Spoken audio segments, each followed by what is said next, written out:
hopefully we passed the I-3, Q. I think that, all things considered, that should be a pass. I'd say that was successful. Awesome. I-3 passed.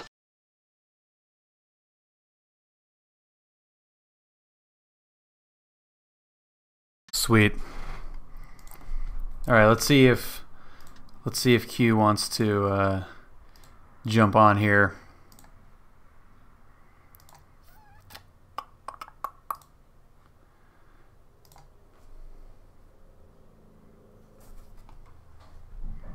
How was that? How'd you guys like that? Yeah, I didn't. Child CFI here. Yeah, I did not notify John Wayne Clearance that was for the I-3 rating, so we failed. Son of a bitch.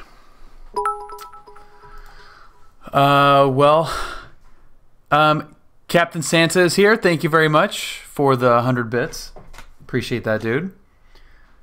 First off, the 360 camera after doing a hood flight is awesome because I could see everything that I didn't get to see when we were actually in the air. So that is super nice. Can you hear me okay, Q? Loud and clear. Your volume is really low. Is it better for you? Not really.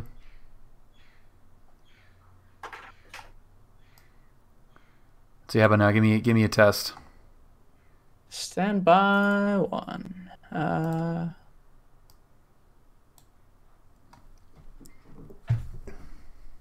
Test 1 2 1 2. Yeah, that's better. Cool. Yeah.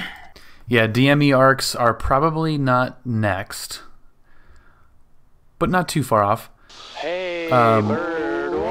Oh, Ryan. Buddy. Ryan, thank you for the 3 gifted subs to Haji? Yeah. Oh, I think I got that right. I figured that one out. Haji, Scotty Bob, and Ace Expert. Welcome, you guys. Ryan, cheers, sir. Thank you very much. Yeah, there's got to be a DME arc close by. Buddy. Yeah, I think there is. So, first off, let's make sure that this pops up here. This is my my craft sheet, and below's right. Yeah, you could just fly an arc off of anywhere. So this is my clearance, and I actually got some good tips from Uchi. You know him, right? Q? I do. Yeah. So he sent me a message. He's like, "Hey, I know you're just like hood time, but I just wanted to like give you some like what helps me on the clearance stuff." And I like we talked about in the video, this still isn't like, this is glorified hood work essentially. But it did help. I even wrote 2000. Like I should have just wrote the 2, which is what Uchi said for the altitude. Just like 2, 4/10. Like that's really all you need for those initial climbs. Like the extra zeros, you don't need those. But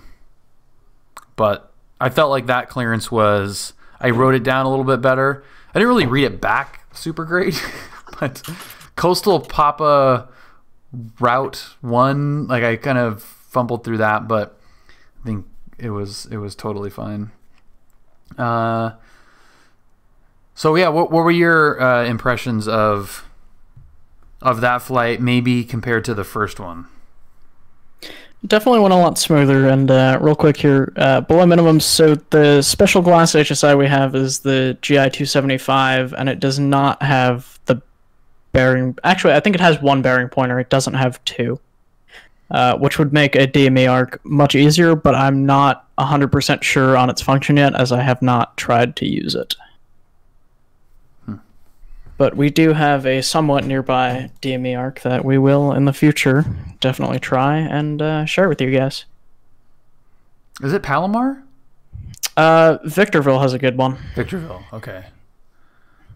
Victorville, got it.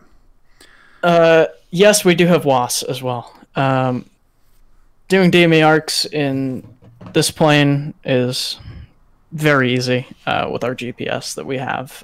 Same as holds and everything, which is pretty cool. It's helpful, definitely. We'll do some stuff that's more back to the basics, but having a little bit of help never hurts. Yeah. Flight went pretty smooth. Little readback spaghetti again, but we'll work on that. Other than that, I don't think it really could have went much better other than the ILS, just holding on to that glide slope there. Yep. We'll work on the constant rate descent as we shoot more approaches. Most of the ones that we've been doing right now have vertical guidance, so once we get that down to a T, we'll work on some of the ones without, have a little bit more fun doing the dive and drive.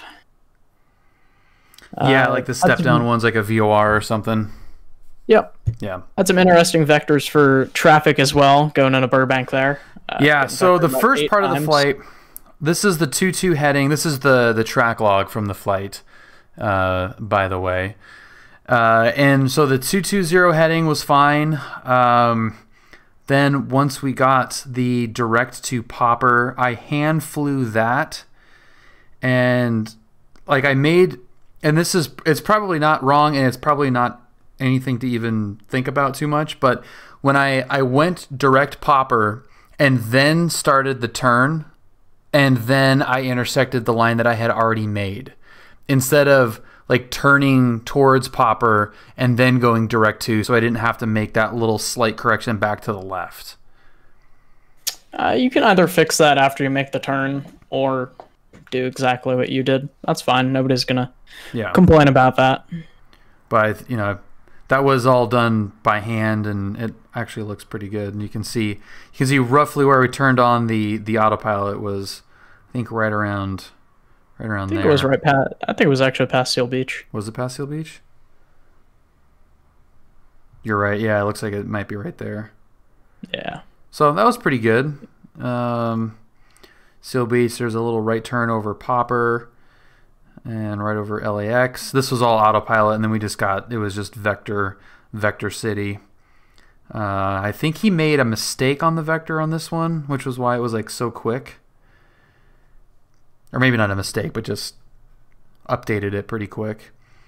Yeah, that was the first weird. I think the first one was intended for the approach, and then the left turn that we made there was for traffic. Yeah, and the rest ended up being for traffic as well. Yeah, and that is why we flew through the localizer and came back. Yeah, so that was a weird one. Flew through it, came back on, which is that little thing right there. So that was a little bit weird. And then I don't even know what that was. Did I disconnect there? That may have been where I disconnected. Yeah, I think you disconnected right over Van Nuys. Pretty early. Yeah, because it was over Silex. Yeah. Or when we were inside of Silex. Yeah, you let the autopilot capture and then disconnected. Yeah. And localizer, I mean, there's like a little bit of stray. I mean, this is really getting nitpicky. Even if you zoom out enough, you're like, yeah, that's a pretty damn straight line. But you know, it was variable. The winds were variable, and I felt it kicking us around a little bit. But that was pretty straightforward, man. I mean, that's one thing that it's kind of surprising me so far. I mean, the plane helps out a lot, obviously, being able to just throw everything in that GPS and go wherever we want. But you know, there's nothing overly complicated about the en route stuff.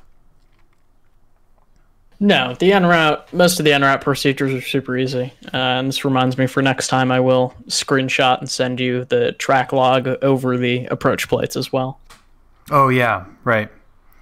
Yeah, that is. But yeah, good. The en route stuff is pretty easy. Most of the approaches are fairly straightforward.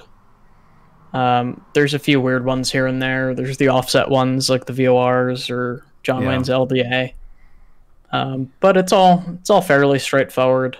Arrivals and departures get a little more complicated, but Yeah, Still, they can. once you understand the basics of them, it's super easy to figure it out. I mean, our first instrument flight together, we flew the Muscle 8 departure, and I don't think you had any issues with it. So I've done enough of them on PilotEdge here that I've seen them, so they're not like a huge surprise. Max, happy little Friday, dude. What is up, man? Oh yeah, my bad. Hang on, timeout.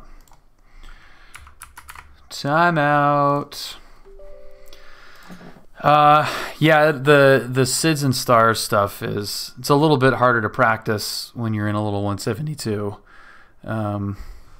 But yeah, out of John Wayne, that's a given going south. yeah, it's pretty straightforward. 176 makes it easy having the HSI and the GPS integration and everything. Yeah. Yeah, so overall, I mean, it was kind of unremarkable, which is really nice, you know. And I think the more, like we talked about in the first one, the more we can build off of the last flight by debriefing and picking even like one or two things. I mean, we got to do so many of these damn things, frankly, that it's, you know, we can kind of afford to just pick one thing, enjoy the flight, you know, pick something else for the next one.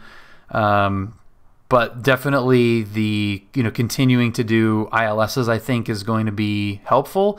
Is the ILS the preferred one to kind of start out and get down? I think that depends almost on the CFI. I prefer doing the ILS or an LPV approach, something that has guidance both laterally and vertically. Yeah.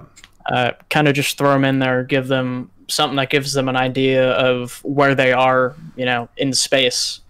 If they can visualize that and help them get a feel for that, maybe shoot an approach with foggles off, have you look up, see what the deviations mean, where you are at that time, and kind of get used really to the comfort of flying so down low, not being able to look outside.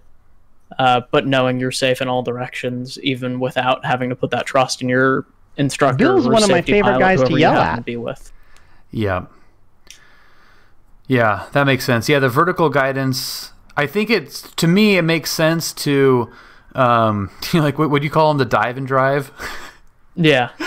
To me, it makes more sense for the hand-eye coordination, hand-eye and feet coordination, really. Staying on the ILS versus, you know, doing those step downs where you really are only worrying about the localizer and not going through an altitude, right? Yeah.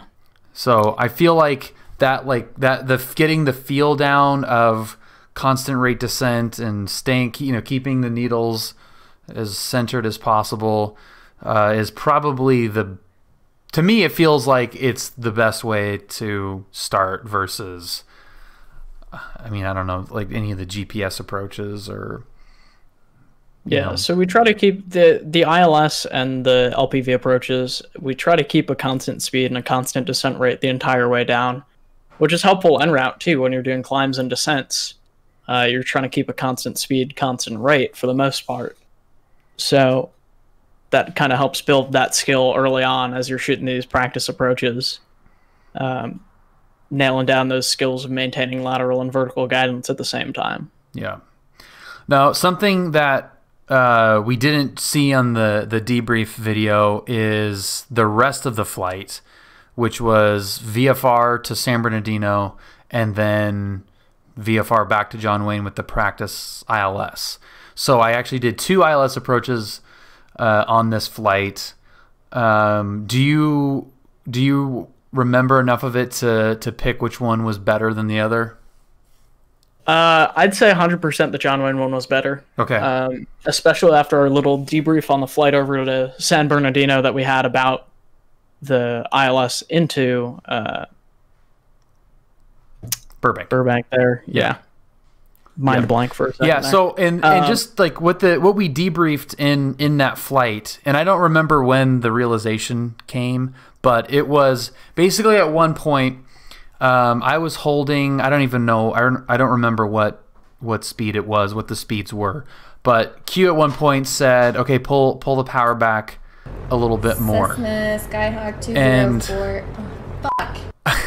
And I start to pull the power back a little bit, and I didn't correct anything else. You know, I was at one point, and I think what preceded it was a correction on the localizer, because I had the glide slope pegged for a lot of that ILS, and I remember thinking, like, I got that pegged, that's awesome, I'm kind of in the groove with the glide slope, and then I started to focus on the localizer a little bit too much. So I'm fixated on the localizer. You know, I'm still doing the scan, but I had fixated on that one part of the instrument, which was kind of an interesting mistake, I guess, to make and pick up on it kind of before, you know, in the same flight before the next approach. So when that fixation on the localizer, Quasar, 22 frickin' months, dude. That is totally nuts, man. Quasar, cheers, dude. Thank you so much. Man, 22 months ago. What the hell was I doing 22 months ago? So since I was fixated on the localizer, thinking I've got the glide slope pegged, as soon as I made a power setting change, the nose fell. And I dropped below the glide slope and was still fixated on keeping the localizer in, and got too low. You know, made the correction. You say you're getting too low, pull up, add a little bit of power, corrected it, came back in and finished the rest of it on the glide slope. But that was like a really important, I felt, little series of events right there, that thank God we have the footage to debrief, but also just the instant going back into ForeFlight and looking at the track log and the vertical guidance and everything, and being able to debrief it right away. Yeah, I think the track log's super helpful. Being connected to our GPS in the plane and having the really accurate vertical and lateral track, put in a ForeFlight, being able to debrief with the new 3D feature, kind of showing you where you got low and where you were sitting on the ILS for the most part, is super cool and is a super fun thing to use for a debrief. Rather than just talking about it and going by memory, now you have a virtual picture to show you exactly what happened, which is pretty cool. Yeah. And I think transitioning you to the HSI as well, since it's new to you too, will take a little bit of getting used to, because you have that glide path diamond on the right side instead of the whole bar across the CDI itself. Right.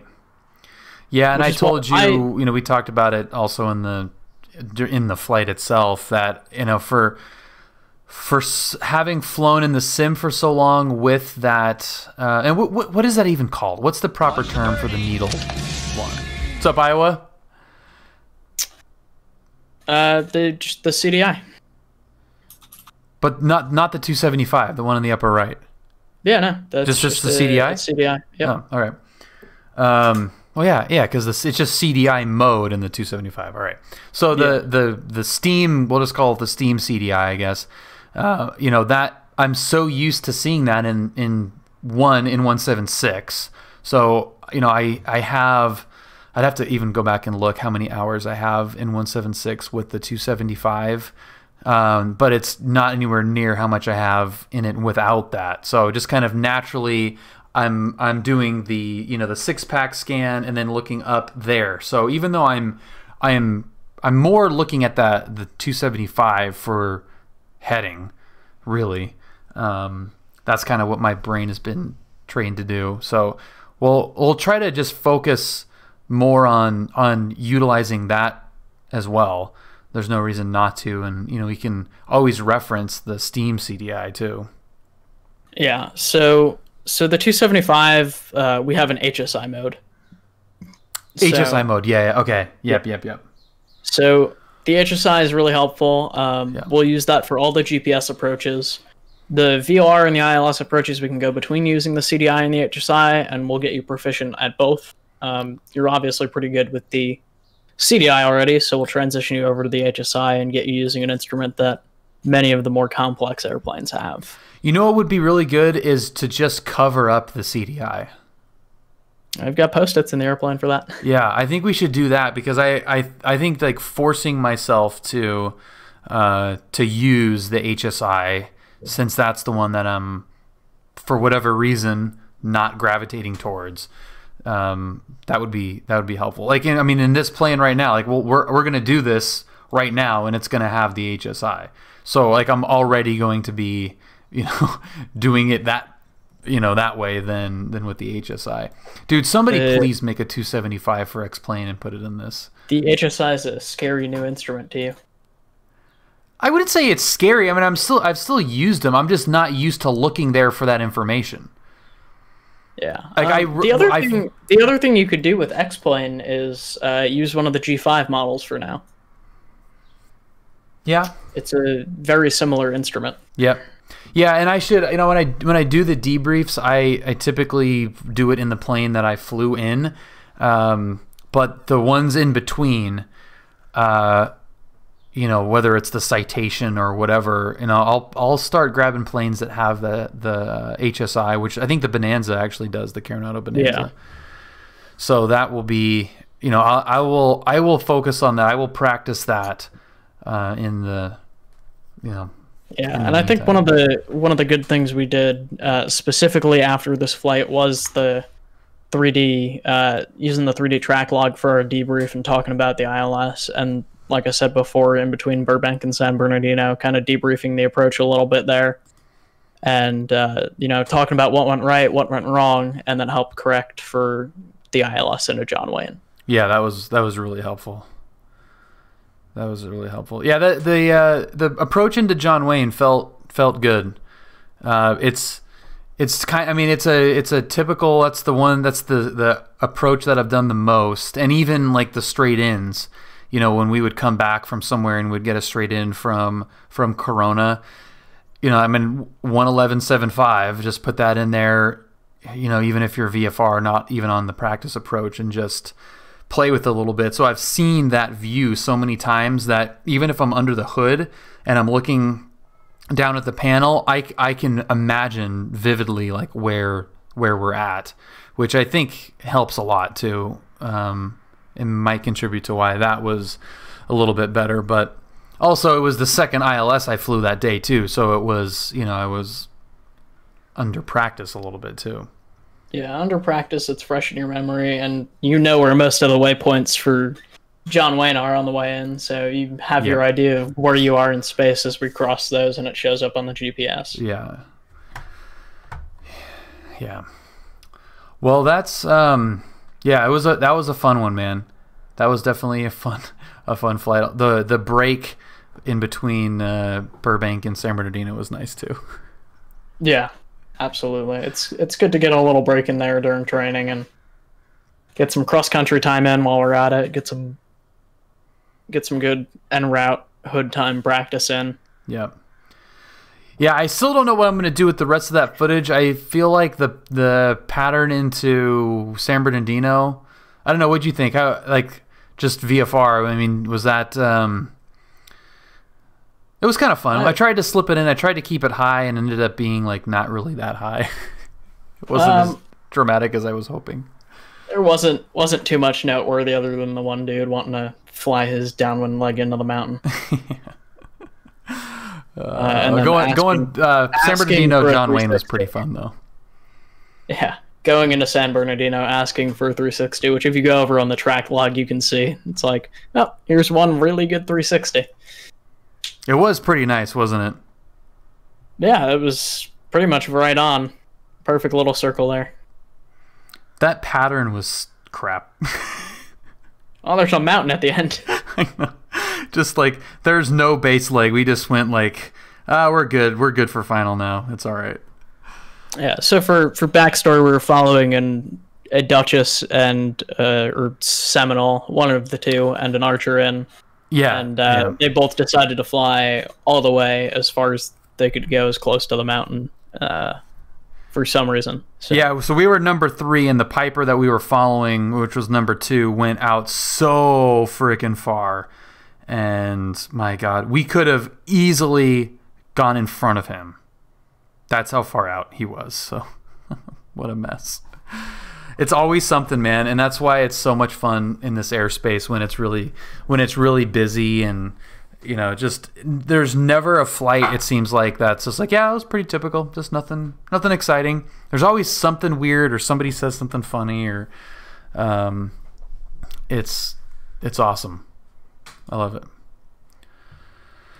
All right, well, what do you say we do this in PilotEdge and try to pass this I-3 rating? Let's see if you can actually do it. Okay. Actually virtually passing. Actually virtually passing. Okay. I am going to file. So we have IFR and 53176. I've done the Cat 1, or sorry, the I1 and I2 ratings. And this is, I don't even know if oh, PilotEdge rating, 4 rating. Okay, yeah, they added that in there. That's right. Okay, so we're going John Wayne to Burbank. Cruising altitude is going to be 4,000. Let's go to Coastal Papa 1, and that is TEC route. Chafe, that's really nice of you, man. I appreciate it. It is, you know, if you guys watched, you know, for anyone that's been around for a while knows that I probably arguably go overboard with mind effing these flights, but to me this is fun because it's something that has never been possible in aviation before. I mean, I'm filing this flight plan right now on PilotEdge, on the PilotEdge website, and you know, we're gonna go do this flight, and it's gonna be exactly like we just saw it. Like it's amazing that we can do this, and you know, I don't want to, you know, let this opportunity go to waste. That I have, you know, the ability to do this kind of practice and stuff, and obviously sharing it with you guys is a huge part of that as well. So here's the original one, and I'm going to go to the backup here and see how close they end up being. All right, let's start this dude up. I think all these are left on for some reason. This the 750 rep pack model does not talk well with or play well with the TEC panel. Like all that stuff was shut off, but it apparently didn't like that. It didn't think that it was. And we're gonna load up some fuel. All right, power, beacon, parking brake on, crack the throttle, mixture full rich, 1, 2, 3, and now let's get it started.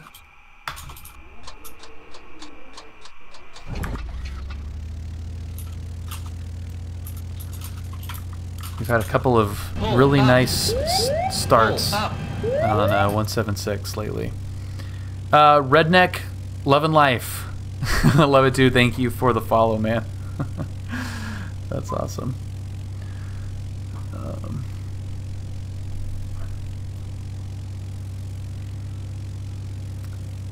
On the radios, avionics on. Let's hope this thing fires up. Please fire up.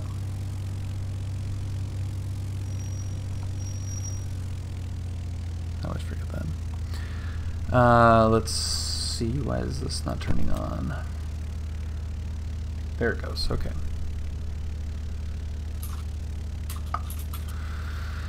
All right.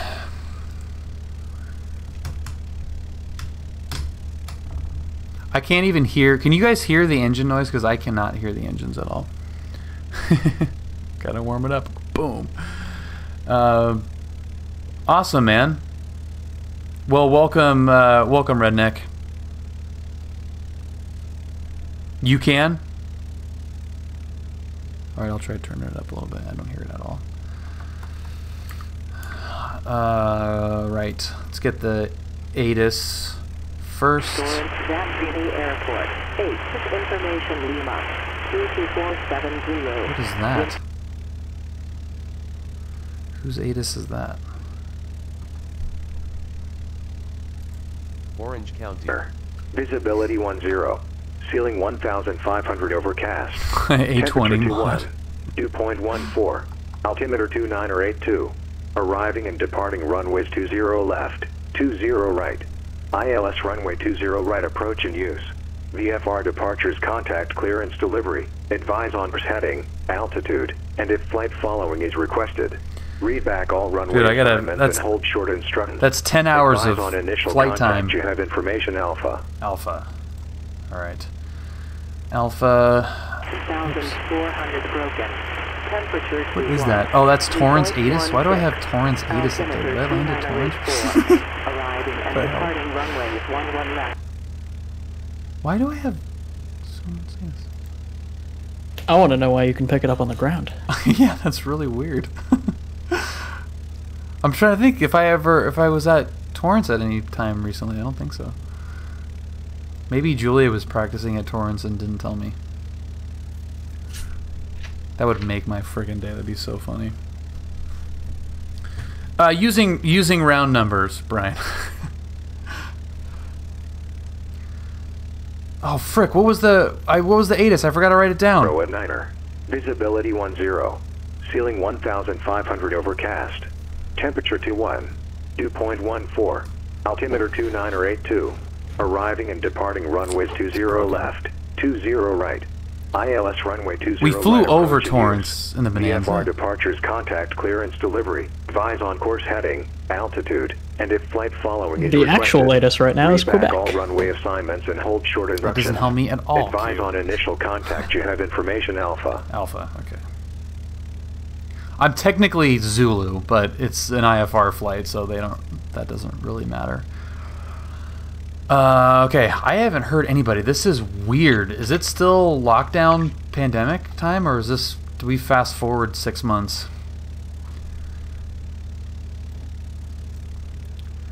Join clearance, good evening. Skyhawk 53176, information Alpha, IFR Burbank I-3. Skyhawk 53176, joining clearance, good to Bob Hope Airport. We are flight heading 230, ready access to Seal Beach, then as filed.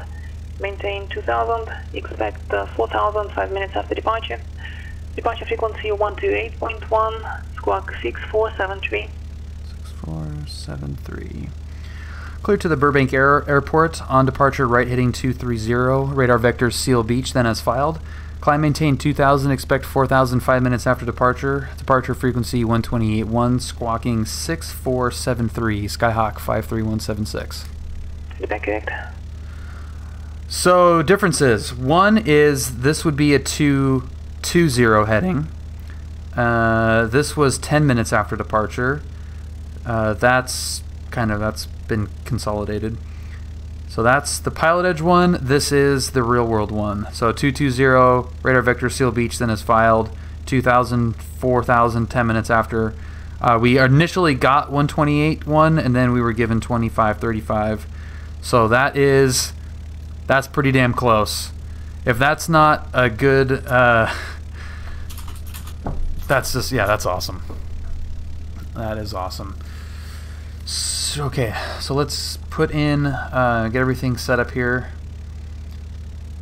I really like not having to set this anymore. I hate doing that. All right, and let's do this first. So 6473. Burbank ground 0617 Lima Yankees, ready for taxi, requesting runway 8 with information Charlie. Well, They use 220. I don't know what they... How old is that SOP though, Goldsy? Because it's always 220. In front of taxiway Delta 8. 7 Yankee, runway 8, taxi via Delta. Okay. Runway 8 via Delta 7 Lima Yankee. Seal Beach. And then Popper. And then Santa Monica. And in the real plane, we would have just sent this to the panel. Yeah, not the one 1,300 miles away. Yeah, we would have just sent this to the panel from ForeFlight, and it's in there right away. And then Burbank, which is my favorite feature of that GPS, is just straight from ForeFlight right to the panel. It's amazing. MRK 626, welcome. Thanks for following. You get it yearly. Interesting. All right, Brian. Thank you for joining us, man. What's up, Shenanigans? Immersion ruined. Well, it's not. The immersion isn't ruined, obviously. Like, I'm being very, very nitpicky because PilotEdge is unbelievably accurate and amazing, but it is. It's always 220. VFR, IFR, it's always a 220. Yeah, 080 and 220 are the most common headings to get out of John Wayne. Yeah. My favorite is John 150. Wayne, That's the best departure. Charlie Papa, IFR to or the 340 as well.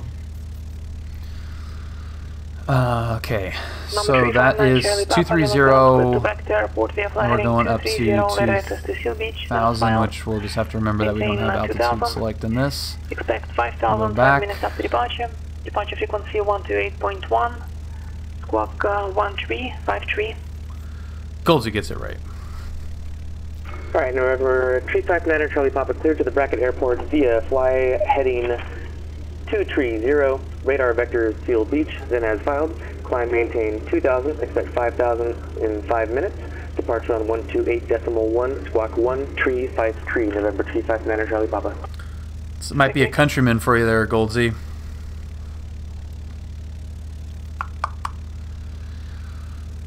Johnny Ground, Skyhawk 53176, ACI West, taxi tower run-up. Skyhawk 53176, Johnny Ground run-up, taxi via Bravo. Tower run-up via Bravo, Skyhawk 53176.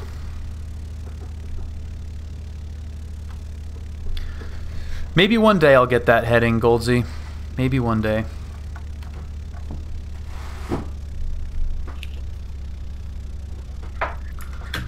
Cleared left. Cleared right. I gotta figure out a way to edit that global out of there. Runway 8, ready for departure. 0617 Yankee, Burbank Tower, runway 8, clear for takeoff. Should put the Gulfstream there instead. 7 Lima Yankee. Put a Huey there. That too. Alright. This will be a really quick run-up.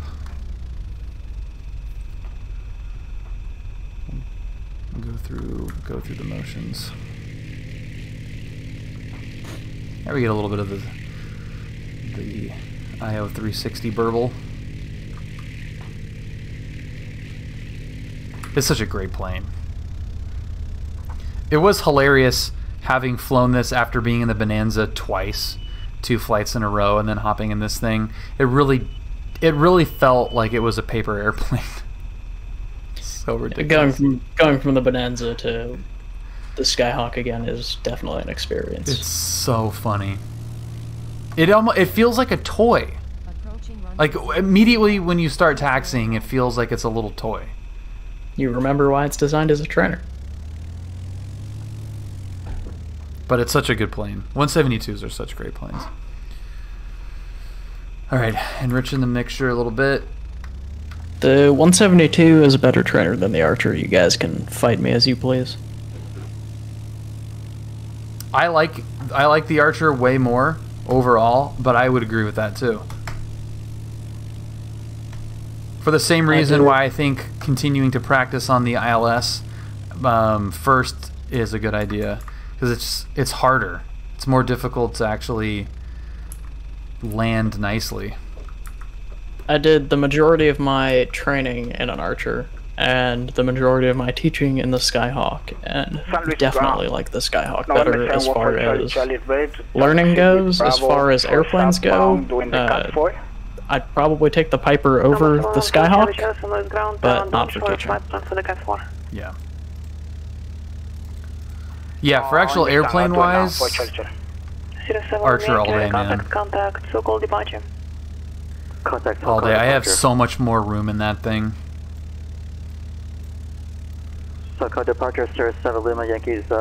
Which is not on the list of things you need to worry about. 617 Lima Yankees, level 2,500.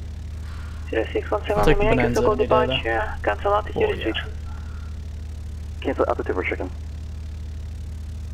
But I'll take a PC-12 over both as well, Goldsy. Join ground, Skyhawk 53176, continue. Skyhawk 176, runway 20 right at Kilo, taxi via Bravo Kilo. Bravo Kilo 20 right, Skyhawk 53176.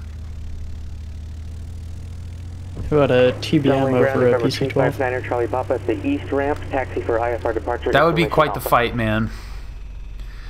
I think Goldsy and I had that argument earlier, and I think this week. I would still take the PC-12. I think that was one of our discussions on the way to San Bernardino, actually. Okay, 2982, and yeah, I think you're right. Stay again. Yeah, TBM is faster. TBM has more range. But I like the idea of the bigger plane. And it's like if you have the money and you're going to buy one or the other, and you're actually going to buy it and fly it as your own private plane. Like, costs everything, like you've got two examples that you're picking from, and they're both the same price. So there's no like, well, the TBM's a little bit cheaper, so it's a better value or whatever. Just equal price, your money, your plane. To me, PC-12 would be freaking awesome. Because that thing is huge, man. You put your motorcycle in the back of it. The first time I stood next to one, I was like, good lord, because they don't look that big, but when you get next to them, like, that tail is huge.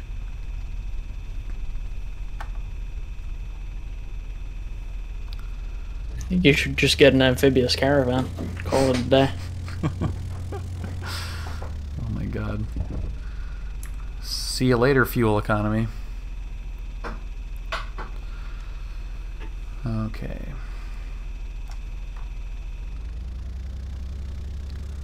So we'll switch there, and then 128.1. Jawing Tower, Skyhawk 53176, holding short 20 right at Kilo. And I forgot to mention this is for the I-3 rating. Skyhawk 53176, Jawing Tower, roger, runway 20 right at Kilo, clear for takeoff. 20 right, clear for takeoff, Skyhawk 53176. Okay, lights, camera, action. Approaching runway 20 right. Entered runway 20 right. 5,300. And it is a quiet night on PilotEdge. For the first time since like March 18th.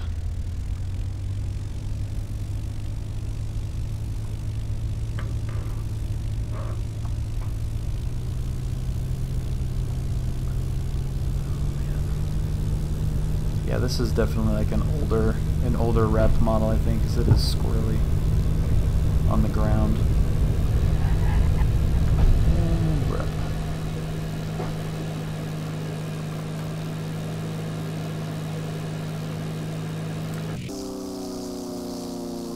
And sounds terrible.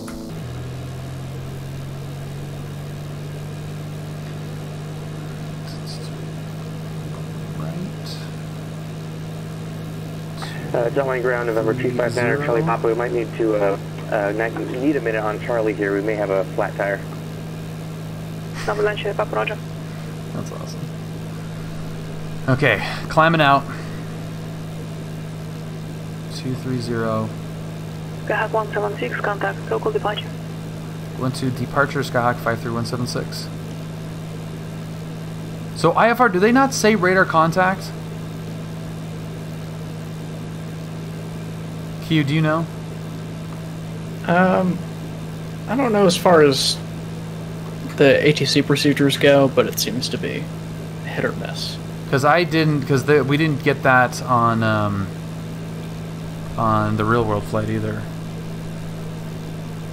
Yeah, we did not get it on either. We just got pushed right to. From,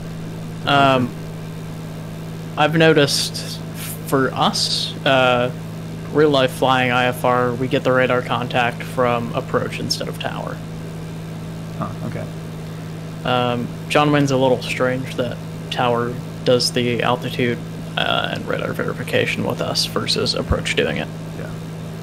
SoCal approach, Skyhawk 53176, 1,300 climb 2,000. Thank you for the insight, Goldie. Skyhawk 53176, local departure, radar contact, climb and maintain 4,000. Up to 4,000, Skyhawk 53176. Tower only radar aids VFR departures. Interesting. Well, there you go. So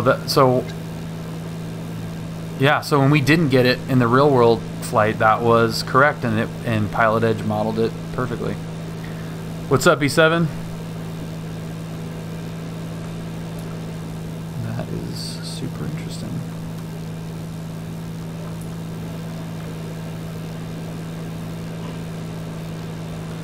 Now let's see if Eugene gives us direct popper. Then it'll just be total immersion. Can we get the traffic vectors, Dan?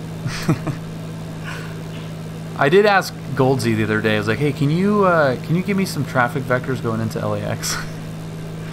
But he unfortunately had to log off before. Yeah, this is IFR, but it's fine. We're not under the hood. We're in this reality. We are instrument rated, and we're just filed. SoCal IFR, I fly roads, just look out at the 705 and fly to Hawthorne.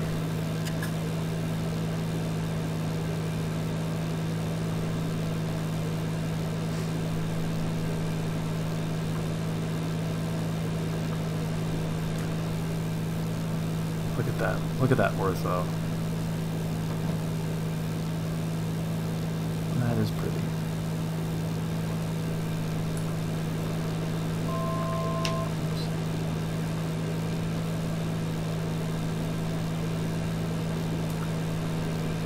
Yeah, dude, how many people are logged into PilotEdge right now? SimEdge, what's happening? What is up?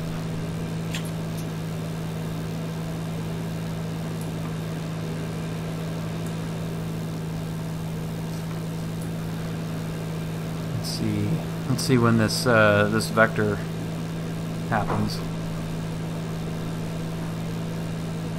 There are 16 current pilots on PilotEdge right now. Wow, dude. Skyhawk 176, clear direct popper.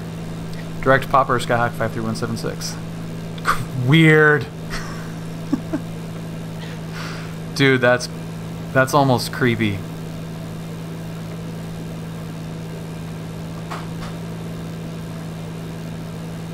That is really funny.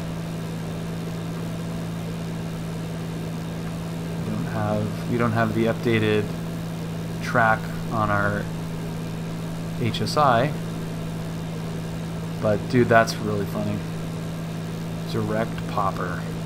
John Wayne Tower, November 359 Charlie Papa, holding short 20 left at Kilo, IFR departure. November 359 Charlie Papa, John Wayne Tower, runway 20 left at Kilo, clear for takeoff. 20 left at Kilo, clear for takeoff, November 359 Charlie Papa.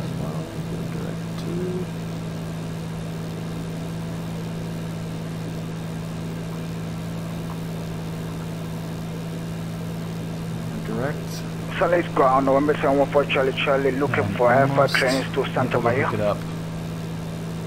Is the GPS not interface with your CDI in this? About 714 Charlie, someone's ground cleared to Santa Maria Airport. The fly runway heading. Yeah, I don't think it does. Radar vectors to Guadalupe. Yeah, it's still flagged. Golf Lima Juliet direct. Maintain 5000. Departure frequency 120.55. Squawk 3704. Oh crap.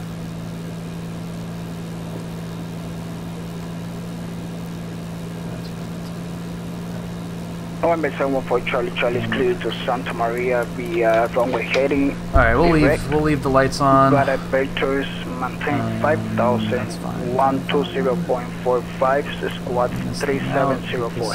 Get this set. Unfortunately, just going to be vectors to Guadalupe. That's Golf Somewhere Lima where Juliet. sim coders want it to be. Copy, got it. 4 Charlie Charlie. November 9 Charlie Papa, contact local departure.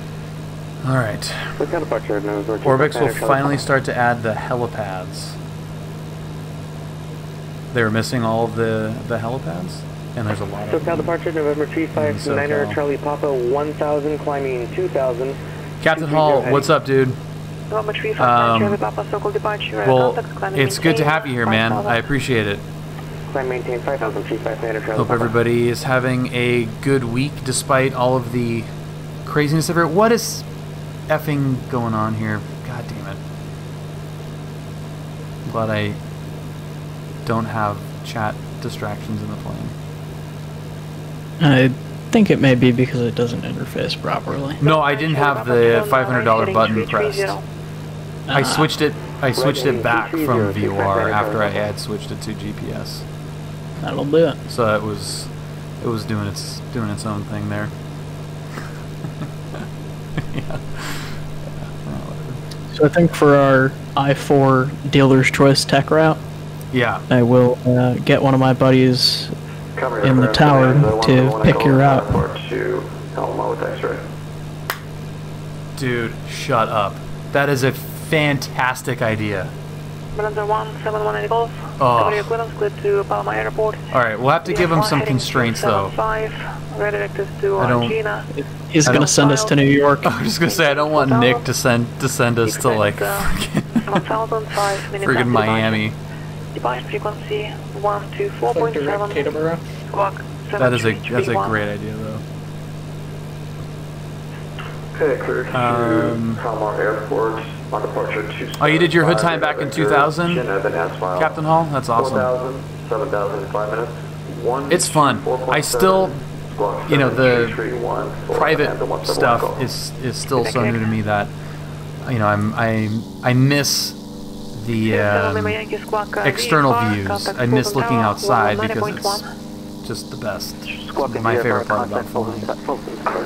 But it's really, really cool. It's super important, helpful information, and you know, it'll be just like the going through the private stuff. You know, you're so anxious to be able to fly without a CFI in the plane with you.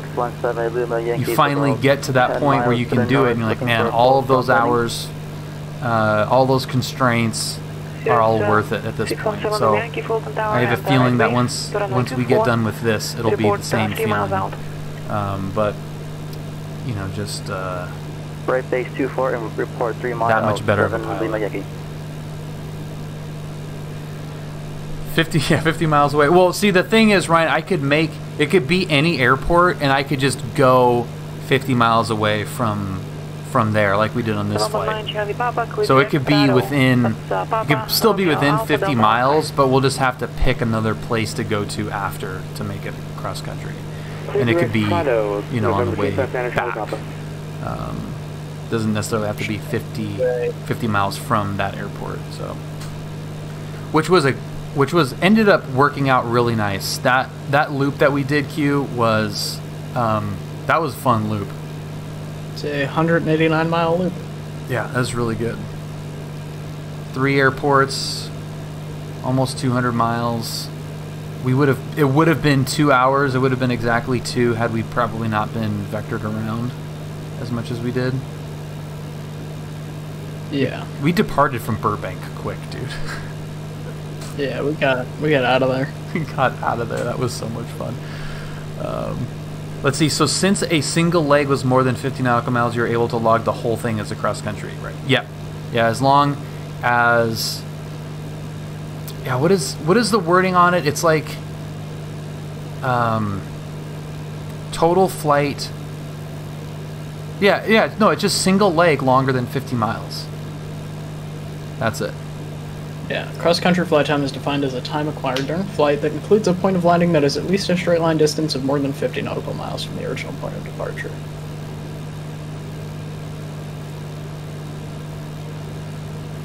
Yes. Yeah, so, I mean, you can fly from John Wayne to Fullerton, out to Palm Springs, and then...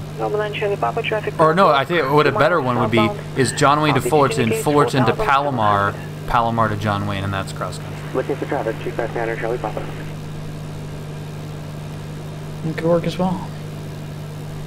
That's not a bad option either. Because I like Palomar, and it's kind of a shame that it's just inside that 50-mile ring. Otherwise, I feel like it would be every student from John Wayne would be flying in there. If it was 51 miles away from John Wayne, their traffic would probably double. Yeah, that weird 50-mile ring we have of no airports. I know, it's so annoying.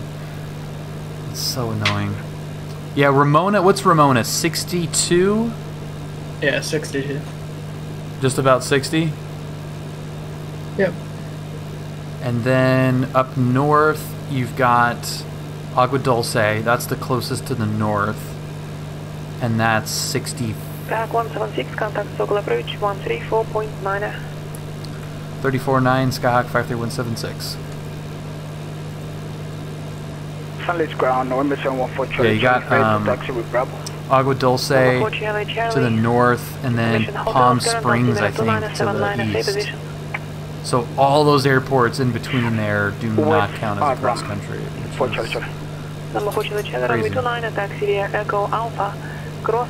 Hey, by the way, if you're new watching tonight, thank you for joining us. This is the Discord link.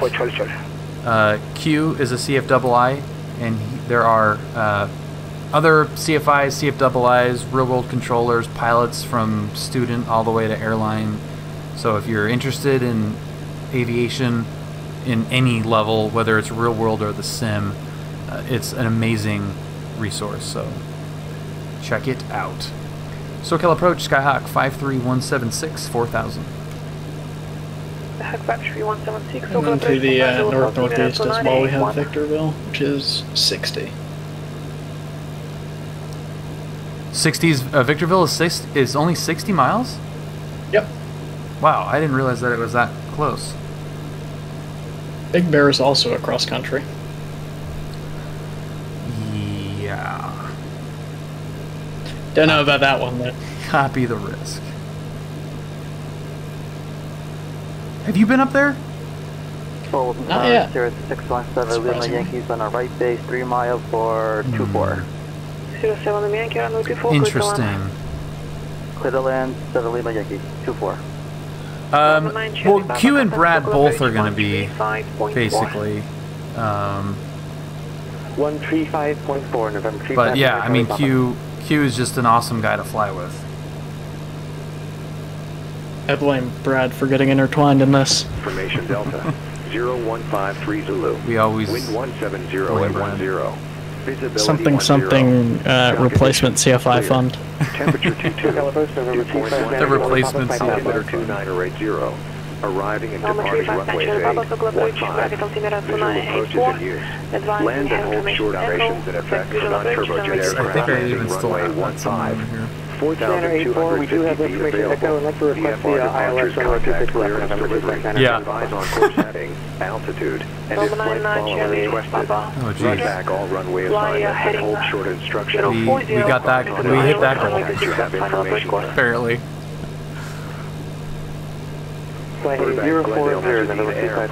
Aegis information Delta 0153 Zulu. Delta. Let's pull up the plate. for the ILS Zulu.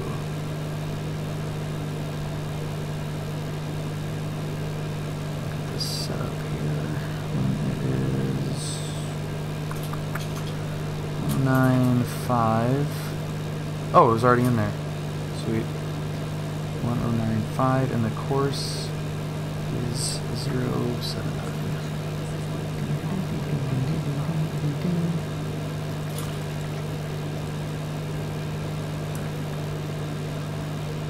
Let's. I'm gonna see if this GPS will be able to do it.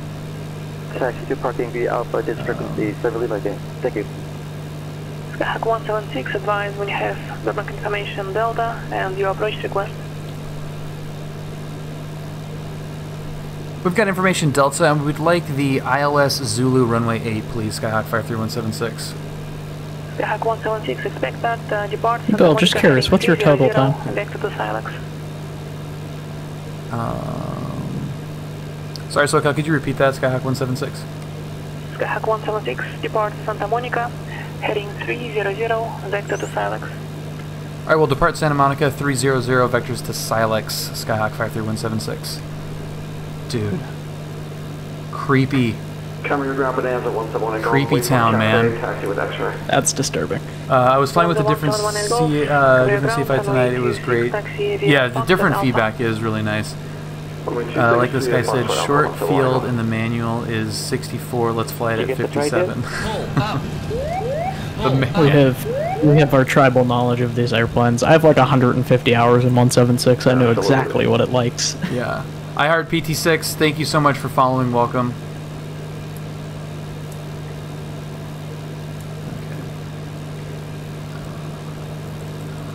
Okay, when what did you ask you what my total time is? Yeah.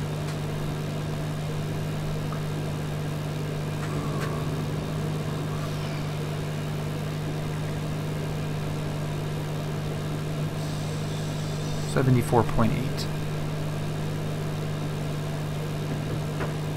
Not bad. Not bad.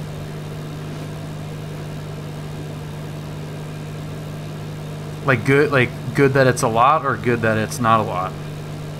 No, it's just good. Just is what it is. Just that's the number, and that's. For those of you student pilots that are tuned in, it doesn't matter how many hours you finish your writing in. No. I was on pace for having to circle outside of El Toro for 10 hours to hit the minimums, and then we just blew right through that. I finished my private in exactly 50 hours after check ride. Did you? Nice.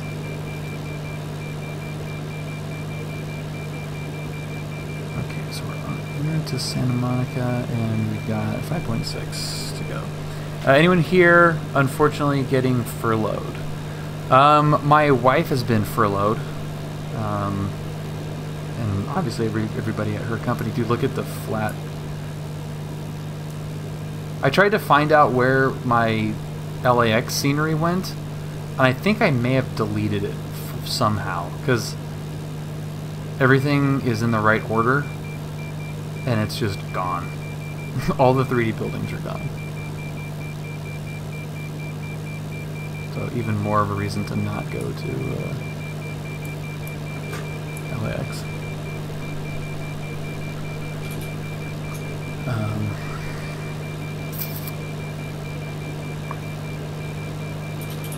What is it?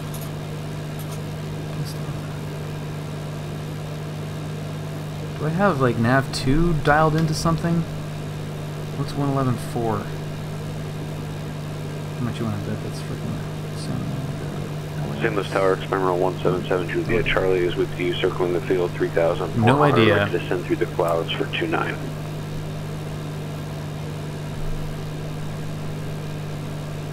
So you had your private at 80, and then your check ride, your instrument was 130. 7 Juliet Charlie is VFR, but I got a hole I can go down through. He was also saying to short field like Bill does with Brad, flying the wing and running the backside of the power curve. The old high alpha approach. Final for 7 Juliet Charlie.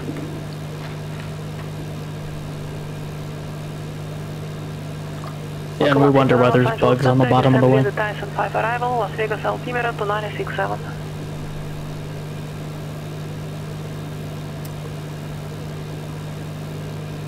Stanley's ground, November 714 Charlie Charlie. Can I contact tower? The short field was the only one that Brad beat me on the landing You don't need competition, to right? request that. Once you approach the assigned departure runway, you are expected to switch to tower on your own.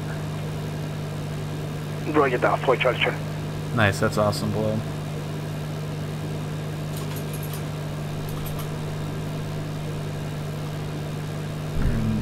Absolutely no rush. This is freaking crazy, dude. How it's just the same flight. It's exactly the freaking same. Off Santa Monica. Charlie, turning final Vectors to Silex. Like, 7 Juliet give me Charlie, the runway 29, equipped to land, wind 280 at 8. Crew land 29, 7 Juliet Charlie, would like to request option available. Alright, so Santa Monica is in 1 second, so now we're going to turn... 29 clear for the option, like left close traffic, 7 Juliet Charlie.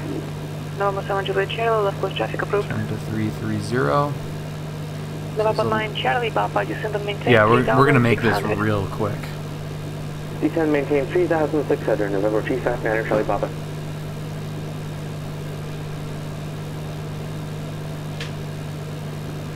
This is going to be... Could you imagine it being this easy in real life? Charlie, holding short runway 29 for release. You have one guy going into Burbank right now. Line up and wait. Line up and wait, 4 Charlie Charlie. Burbank Tower is 18.7. Is it possible that we get passed over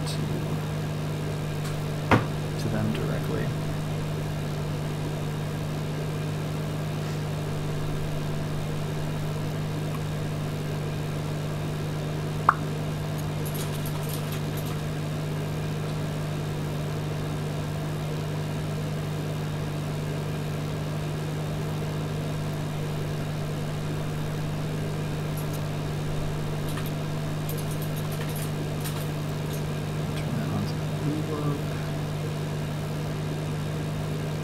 And what was the ATIS again? Was it Delta?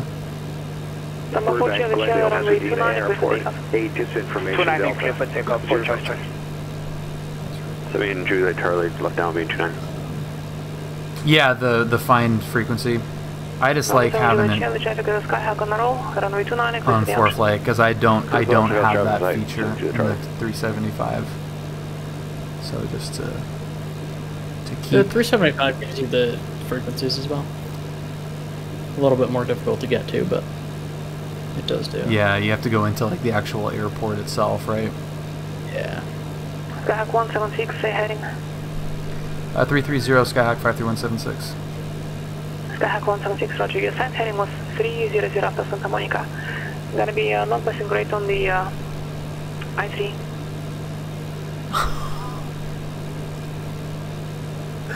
Roger that, Skyhawk 53176, turning left heading 300. Oh my god. Papa, turn left heading 230 vector, close final. Dude, what did I tell you? It's way harder in PilotEdge. Oh my god. Did I read back 300? Do you remember? November 4 Charlie, I probably did. Santa Barbara departure. Contact departure. Oh my god, that is so fucking funny. Local approach 134.2. Alright, we'll have to do it again, Q. That is so funny. Run the tapes. Run the tapes back. I probably said 300. Papa is 7 miles from Staggy.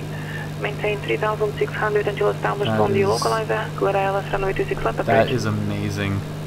Maintain 3,600 till established. Cleared ILS approach, November 259 Charlie Papa. Yeah, I'll have to go back and see what I actually said. I probably said it right.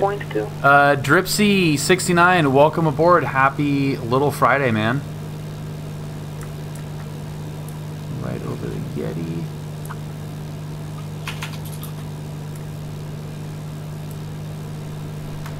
That is so funny.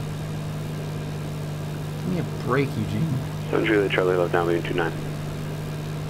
7 Juliet Charlie, runway 29, equipped for the option. 7 Juliet Charlie, yeah, I guess that makes sense. Alright. Yeah, I probably just said it. Short approach 9. I probably said it correctly and just... Santa Monica Dispatch, November 14 Charlie Charlie, 2,400 for 5,000. Eugene loves failing people. Number 714 Charlie Charlie, Santa Barbara departure, radar contact. He seemed thrilled. Charlie. That is so funny.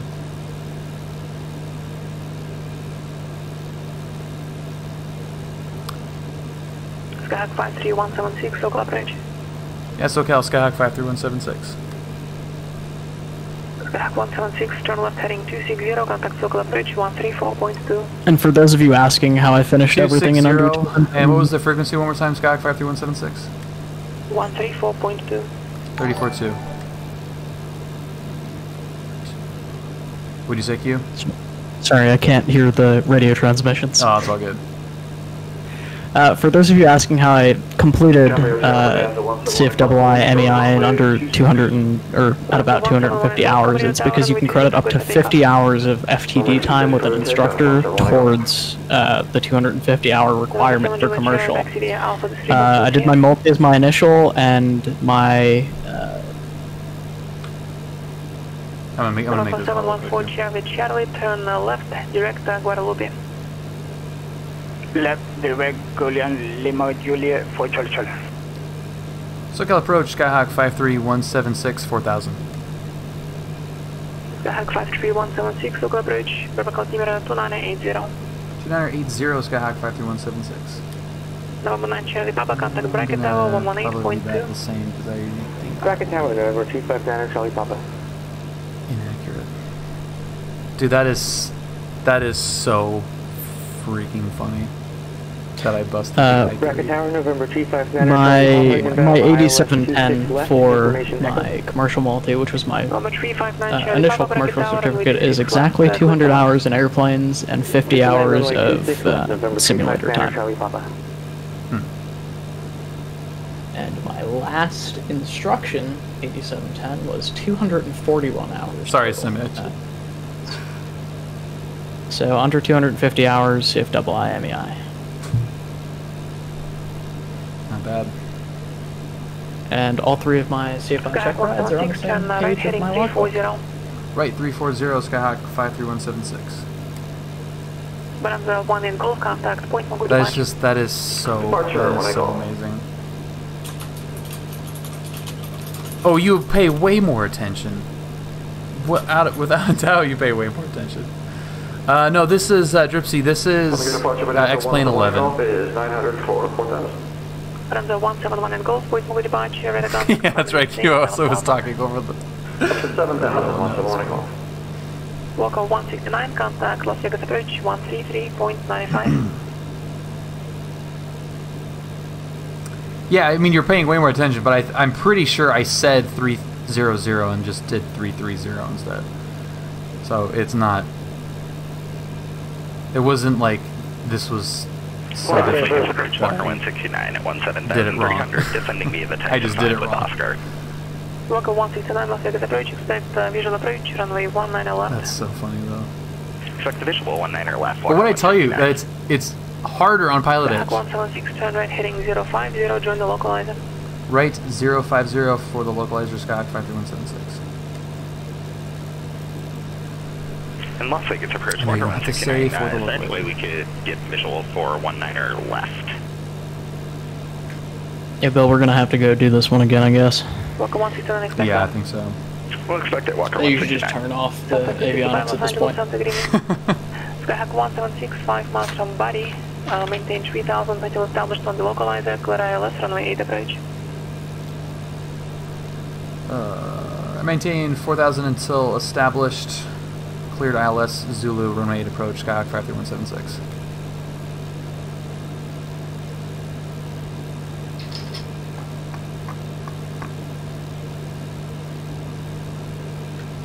That's so freaking funny, dude.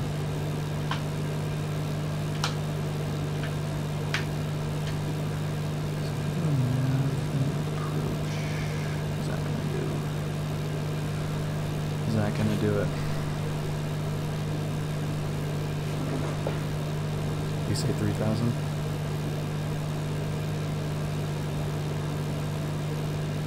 And SoCal, confirm you said 3,000 on the altitude, Skyhawk 53176. Skyhawk 176, affirmative.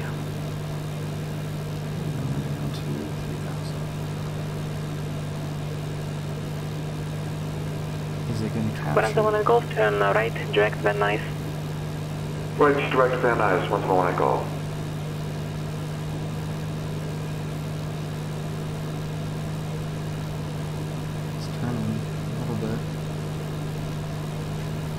We're flying into Burbank right now. There's Van Nuys right off our nose. Bracket ground, Cirrus 4241 Alpha at the north side hangars, ready to taxi with Echo, VFR to Camarillo, and we'd like slight following. Cirrus 4241 Alpha, bracket ground, departure frequency 135.4. Real SoCal passed me. Runway 26, right, taxi via November Alpha. Yeah, real SoCal gave you the okay. They're hard asses here, man. Departure frequency 135.4. Are the actual SoCal controllers cooler than PilotEdge controllers? Vote now in chat. 26 right via November Alpha, 4241 Alpha. November 9 Charlie Papa, taxi to parking via Delta Sierra, this frequency, have a good night. 18.7, that is... Parking via Delta Sierra with this frequency, November 259 Charlie Papa. This is just amazing. Skyhawk 176, contact Burbank Tower 118.7. 18.7 Skyhawk 53176.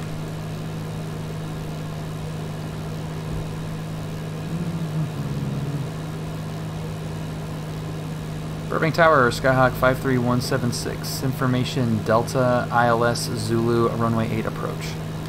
Skyhawk 53176, Burbank Tower, runway 8, clear to land. Clear to land, runway 8, Skyhawk 53176.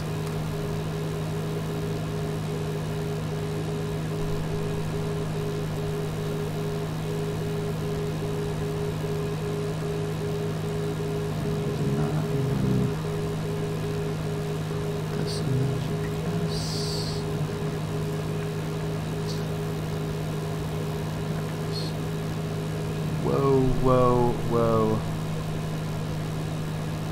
I was gonna say, I thought I saw a mistake there. Is it coming back? Is it on it? I don't know what it's doing right now.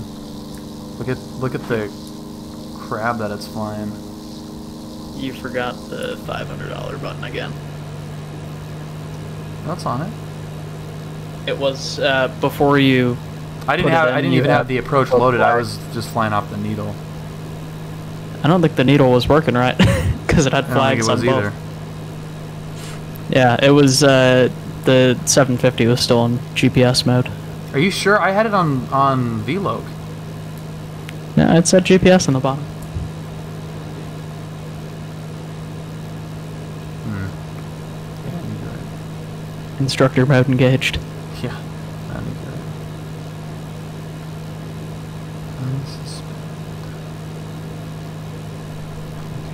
Is this thing not? Is it not on vertical? So glide slope is below you right now, so it's not going to capture. It's just not going to capture it, huh? Yeah, it'll only capture. It's too far. Yeah, it'll only capture if it flies into the glide slope.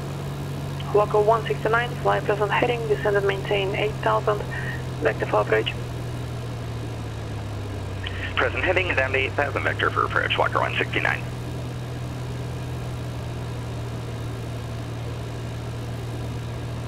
This is the point where, if this was a real approach, you'd go missed. Yep. But it's not. We already failed, so we're just going to dive bomb it.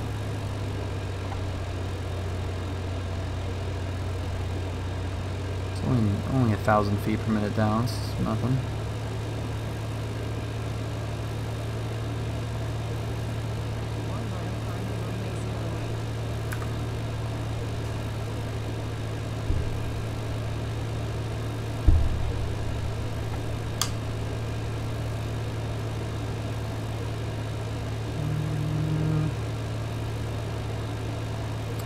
It's like pointing to the right, unless the winds are just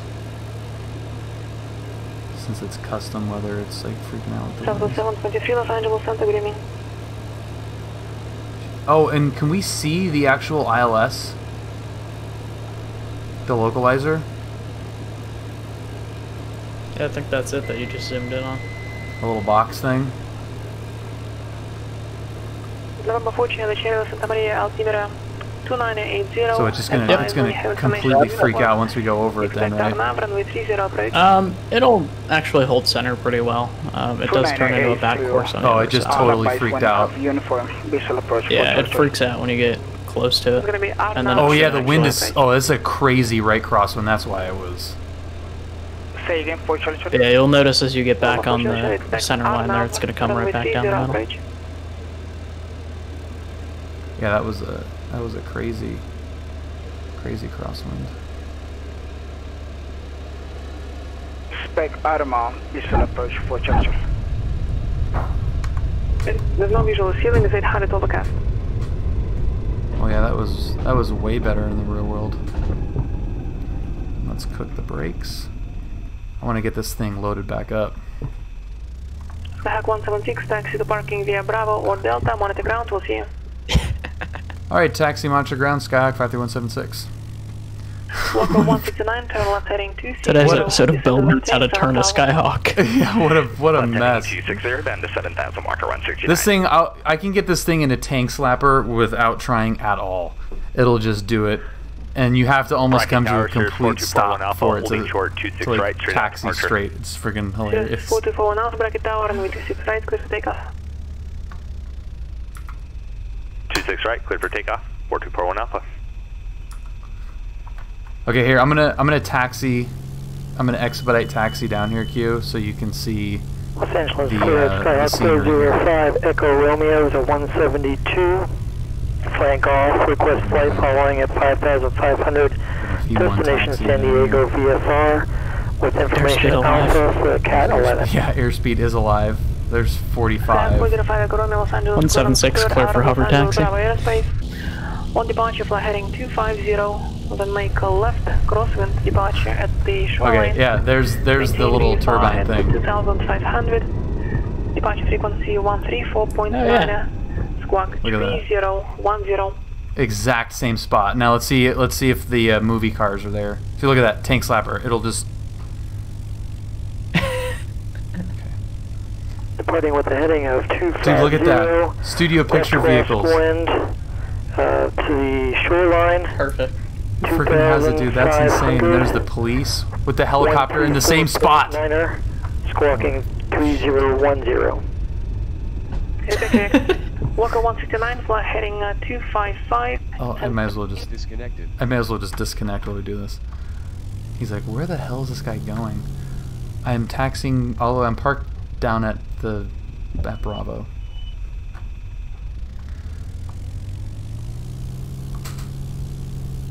Yeah, the ground handling, whatever model of 172 this is for the 750. Is definitely worse than the updated rep pack one. So this was that view that I was telling you, dude, where it's like there's the fly quietly sign, and like how weird it looks when you're, you know, you've done this in the sim so many times, and then you go to the real thing, you're like, holy crap, it's everything is exactly the same. It's amazing. All right. Let's load up. We have to pass it, dude. Make it happen. That is. Let's see if I can talk over the radio call again. I can't believe it. Like, I was kind of joking that it's harder in PilotEdge, but it actually kind of is. Yeah, the Airfoil Labs one. I don't know. I heard not great things about it. So I just kind of went with the rep pack one. I don't know. I might check it out, but it's been fine. Just the 750 is close to the 375 in functionality, which is in the real plane. So I've wanted. Oh God. Sorry, rep pack. I just completely fried everything in that plane. So the rep 172, the way that it was with the 430 or 530, whatever, was great. And the recent updates to it, I actually really liked, and it worked. It was starting to work nicely. They updated a lot of stuff. I mean, it still wasn't great, but it was definitely better. Whatever file this is that has been modified to run the 750 changed from that recent model. Some of the interior stuff is from the older rep pack, and I'm wondering if there's some weird holdovers from previous versions that are a lot worse. Yeah, and that's exactly right. I don't need two 172s in this damn thing.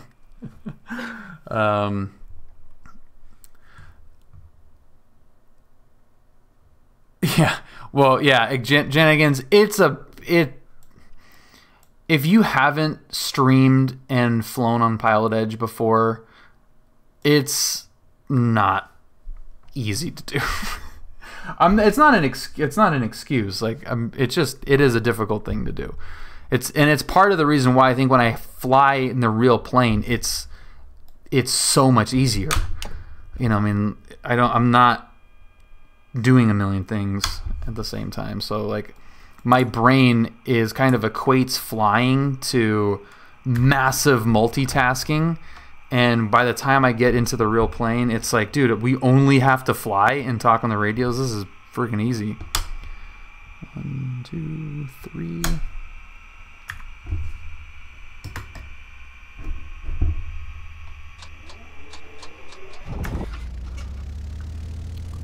Okay.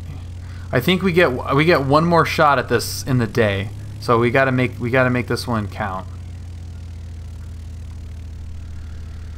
Open question, does it pay to join the AOPA membership? I haven't, Bob. I kind of want to, but I have not yet. It seems like it's has some great benefits to it. I don't know, Q, are you an AOPA member? I am not.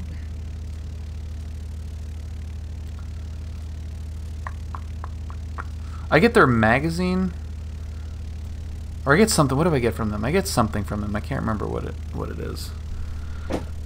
I still haven't gotten the back issue that I was mentioned in, which I need to do. PilotEdge rating. You have 2 attempts left today.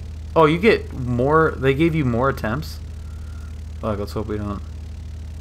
Can get it. Thinking of getting PPL and doing research. Awesome. Well, Bob, I am going to give you a shameless plug, and it is the Discord. If you're looking at getting your private pilot's license, this would be a huge resource for you.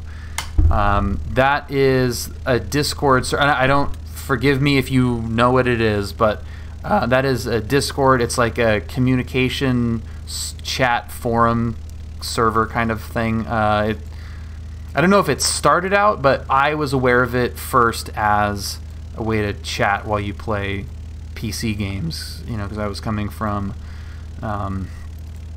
the console world, and I was like, well, you know, what do I do without Xbox Live? What the hell? That was the answer. But I highly recommend.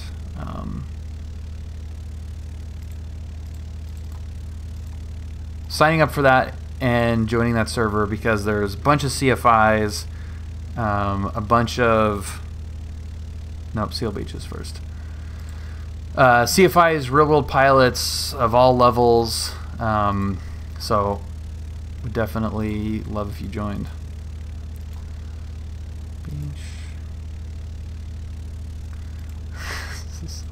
This is so ridiculous, dude. And then Silex. All right, and we're gonna kick this pig too. We're not gonna screw around with like best power or any crap like that. We're gonna be in full steam ahead mode. Poor Eugene. I'm sorry. Connected to Information Papa. Yeah, you've never heard that before? Field, ground departure frequency 118.8. Oh, you did, Bob. Okay, cool. Yeah, ask questions in there, man. You never heard that? 232 Golf. I got 118.8. That is from a really, really bad movie that I like a lot. It's one of those guilty pleasure movies. Orange County. Port 8 disinformation, Bravo. It's a pretty rare one. November 359 Charlie Papa. Transient parking taxi to take off with Echo. November 359 Charlie Papa. Background runway 26 left. Taxi via Sierra Alpha. Major bonus points if you know what movie Sierra that's Alpha from. 359 Charlie Papa. To get a reaction, let's kick this pig. Cessna 2382 Golf, ready to taxi.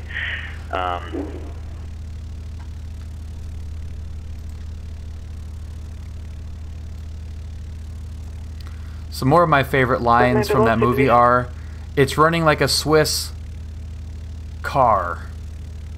2382 Golf, I'm at parking off of Alpha 9, ready to taxi. All right, let's see if this is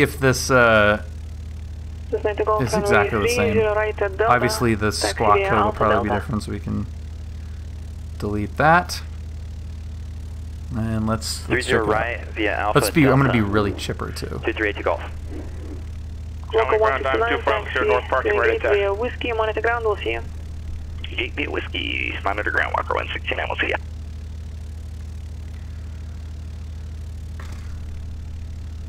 Jumping clearance, Skyhawk 53176, information Bravo, IFR Burbank, I-3, rating again. Say again for 4 Charlie Charlie. November 714 Charlie Charlie, I'm showing you descending through 3000, same tension. So, did I just completely step all over that one? You got it, SimEdge. Did you use Google? Did you type in "kick this pig" and it pulled up down Periscope? Showing ground, Diamond 24 Alpha Sierra, North Parking, ready to taxi. Diamond 24 Alpha Sierra, ground, runway 20 left at Kilo, taxi via Alpha Kilo. 20 left at Kilo via Alpha Kilo, down 24 Alpha. Skyhawk 53176, John clearance cleared to Bob Hope Airport via flight heading 230, ready access to Seal Beach, then as filed, maintain 2000, expect 4000, 5 minutes after departure, departure frequency 128.1, squawk 3015. Alright, clear to Burbank Airport. On departure, right turn 230, radar vector Seal Beach, then as filed, 2000, expect 4000, 5 minutes after, 281. 3015 Skyhawk 53176. Thank you.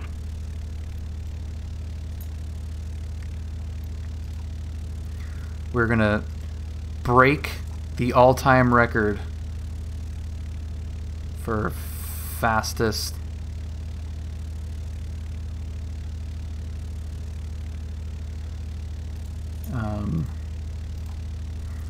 fastest IFR flight into 2050 requesting push and start on to Alpha. We're doing this full throttle? Full rental power, dude.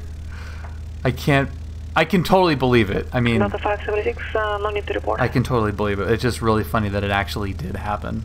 That actually did not pass. There was somebody else calling at the same time, say again. It was Delta 2050 requesting push and start on to Alpha. Delta 2050 John on ground, enable unit clearance first, also check your call sign. The call sign for Delta should start with DAL. I just got your text too, Q. We're United 2050. You just said I Delta. have returned, United though. will be UAL. You're missing an L in there. Come on, go. Yeah. Alright. Hold on. Joining ground, Skyhawk 53176, ACI West, taxi. Skyhawk 53176, joining ground, squawk altitude, runway 20 right at Kilo, taxi via Bravo Kilo. Bravo Kilo 20 right, Skyhawk 53176. Right. Left. Bracket Tower, November 359 Charlie Papa, holding short 26 left, IFR. Number 359 Charlie Papa, bracket tower, runway 26 left, good for takeoff. Clear for takeoff, runway 26 left, November 359 Charlie Papa. Delta 576, You're Camry altimeter negativo on the run up. Contact focal approach 134.2. looks good. Free and correct. Flaps work. What is it? Selected in or indicated in? How do you say that? Selected and indicated or some crap? Showing ground, Diamond 24 Alpha Sierra, short of 20 left. I think that's a Bradley question. Yeah. Diamond 12 Sierra, contact Selected, indicated, I think is what it is. Showing tower, Diamond 24 Alpha Sierra, short of 20 left. Diamond 24 Alpha Sierra, joining tower, runway 20 left at Kilo. Selected, Clear for takeoff. I love this. Clear This for is so takeoff, fun. 20 left at Kilo, Diamond 24 Alpha Sierra. I think I need a remote failure control panel here, so when we do partial panel, I can failure instruments in the sim. That would be awesome. John Wayne Ground, United 20. Hey everybody from YouTube that is watching this with the previous attempt edited out. Requesting push to start on to Alpha from gate Welcome 9. to our first try of the I-3. Yeah, first try. Dude, I just watched a video from those corridor guys that we watched. It was so funny. They were doing trick shots, and they just keep doing it over and over, and every time they try it, a new attempt, they go, all right, first try. All right, doing it right now. First try, no practice, and then cut. Safety 15,200. Oh my god, it was the funniest thing ever. Like this go, first try, no practice, and like, you know, do some trick shot, and then they look back and, first try, no practice. Oh my god. Okay, pay attention. Bakersfield Tower, Cessna 2382 Golf, holding short, 30 right. Cessna 2382 Golf. You have your GPS and everything set up already? Yeah, it should be all set up. From the, I mean, I didn't unset it up. I take that back. No, I did just have to redo it. Right down, 1 departure, 30 right, cleared to take off. 2382 Golf. Join Tower, Skyhawk 53176, holding short 20 right. Skyhawk 53176, join Tower, Roger, hold short runway 20 right for spacing. Holding short 20 right, Skyhawk 53176. Somebody just leave? What is this? November 9 Charlie Papa, contact, so-called departure. Departure, November 9 Charlie Papa. Diamond 12 Sierra, contact, Oh yeah, so-called somebody departure. did just leave.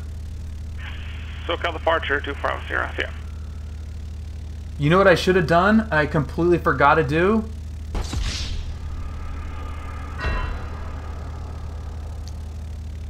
SoCal departure, November 259 Charlie Papa, 2,900, climbing 4,000. I'm gonna have a sound effect for this. Number 359 Charlie Papa, so-called departure, radar contact.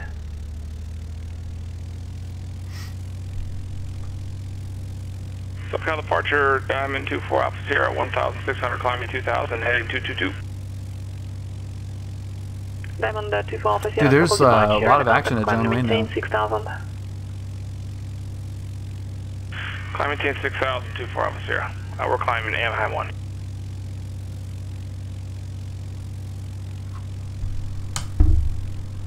Skyhawk 176, runway 20 right at Kilo, clear for takeoff.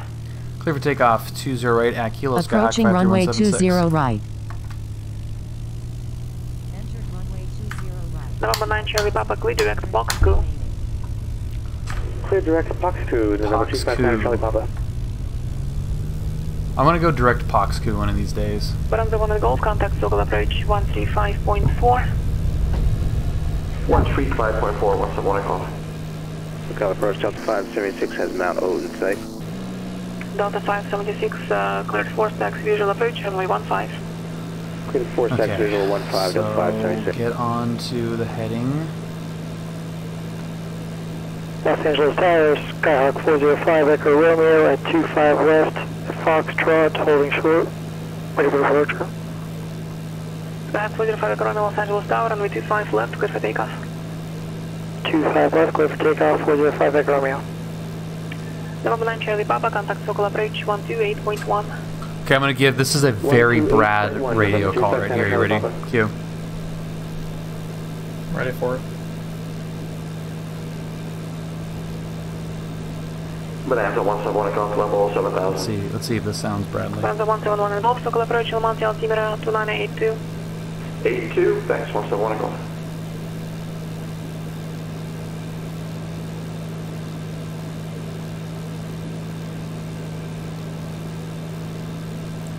Diamond 12 Sierra, clear direct Los Angeles.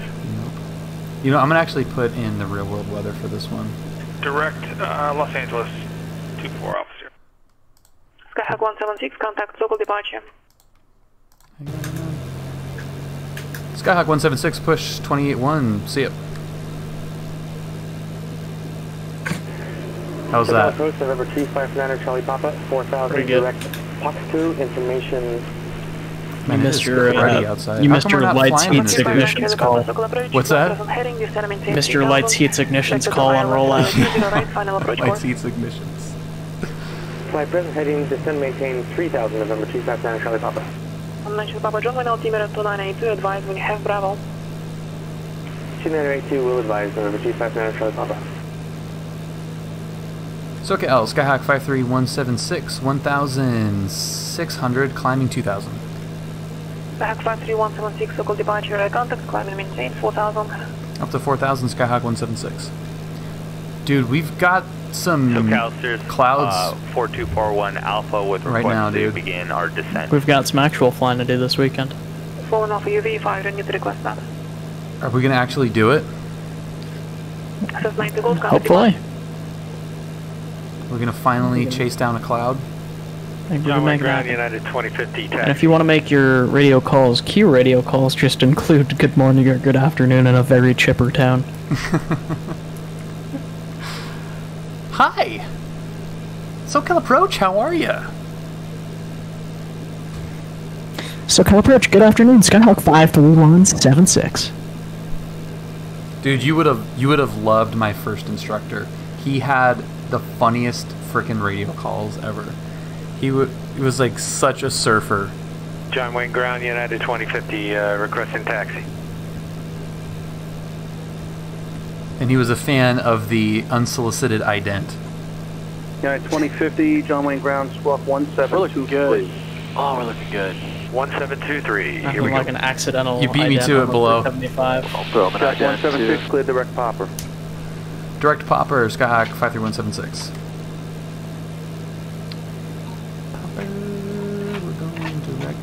Cessna 405 Echo Romeo, radar contact, same altitude. All right, we got new meat, 2100 for new blood. 2500 405. We'll have to get a Nick Sia. 130.9. Dude, you gotta we need to figure out when he's working because it's too funny, man. I mean, I got Nick.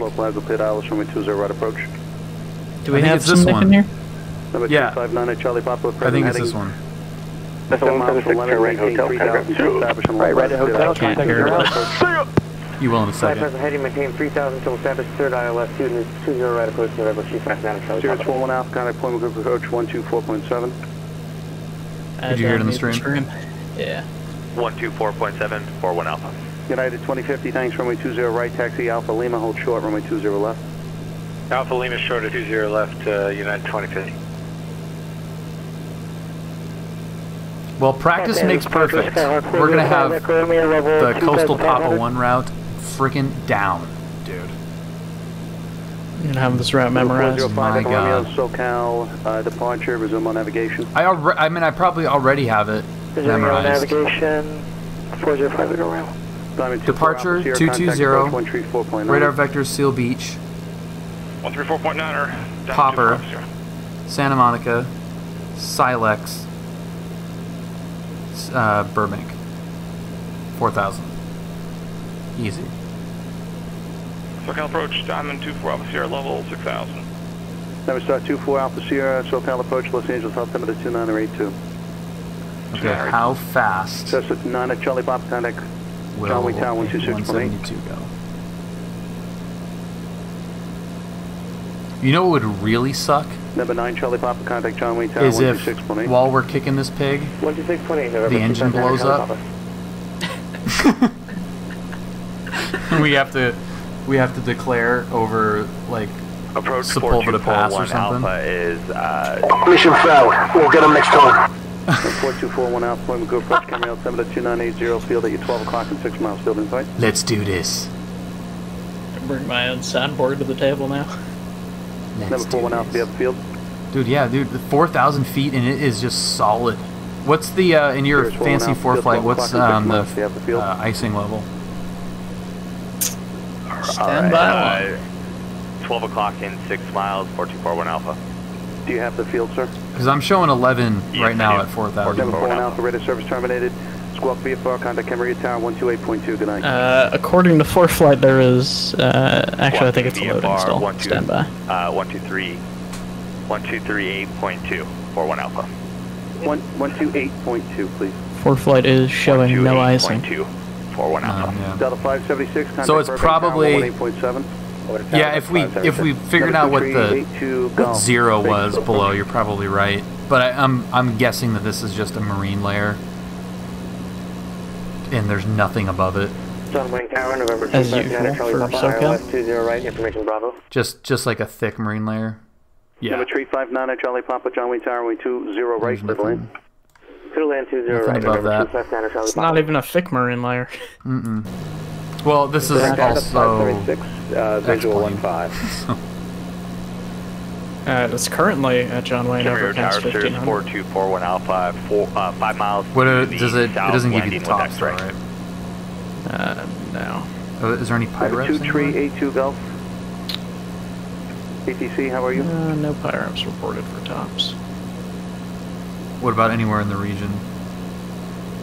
Do I have pyreps on? I should have them on. Burbank Tower, I have them on, 576, not visual too. 15.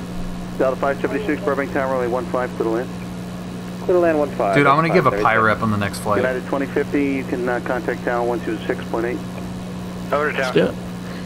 I have not done that yet. I told myself after I got my private that I would give a pyrep. 20 left on Lima. I had an amusing feels like a washing machine one posted back in New York. Holding short. Camarillo Tower, Sirius 4241 Alpha's on 3 mile final, landing with X-ray. Sirius 4241 Alpha, Camarillo Tower, make straight in, runway 26, clear to land. Clear ramp. And if it's an abbreviated one, you can just give it directly to the approach Number 24 controller, Alpha, right? Sierra traffic 10 o'clock and That's 4 how miles I've always eastbound. done There's a Cessna 5500. Even in busy New York airspace. Looking for traffic to here, and also request higher 14,000 if possible. Number 24 Alpha, Sierra, how higher for you about when So you get to we're Bend down. Square? Oh fuck, man. What is the Let's. Bakersfield This departure. could get Cessna 2382 Golf is 10 spicy. miles east of Bakersfield. We're leveling off at 5500 here, requesting flight following to Mojave. Runway 15. 2382 Golf, Bakersfield approach. You were already with the approach on departure, is that correct?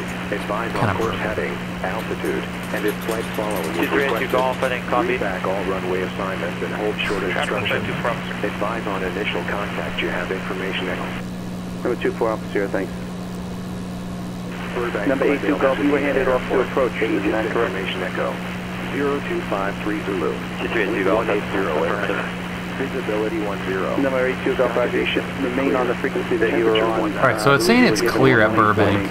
Altimeter 29 or 81. 118.8.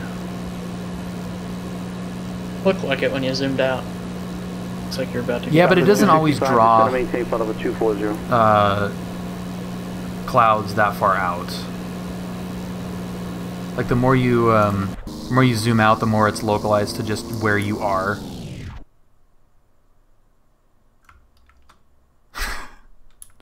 They look so ridiculous. 723. Contact Los Angeles Sun on 124.62. Little cut and paste puffy guys. Traffic.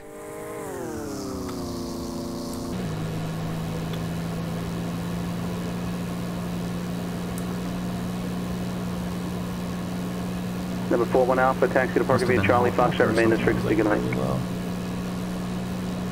Taxi parking via Fox Charlie 4241 Alpha, thank you. Southwest 723, Los Angeles Sun, good evening.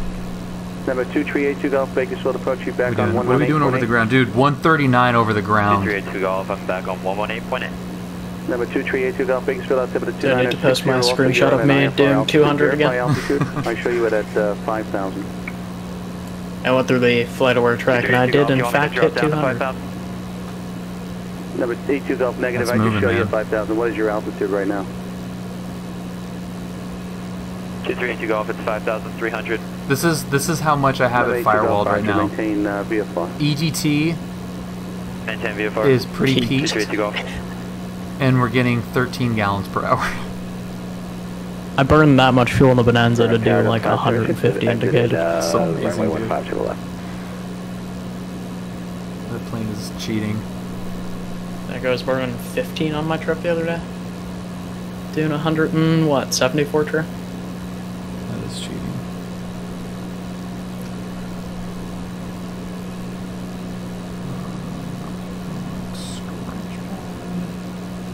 We got Echo.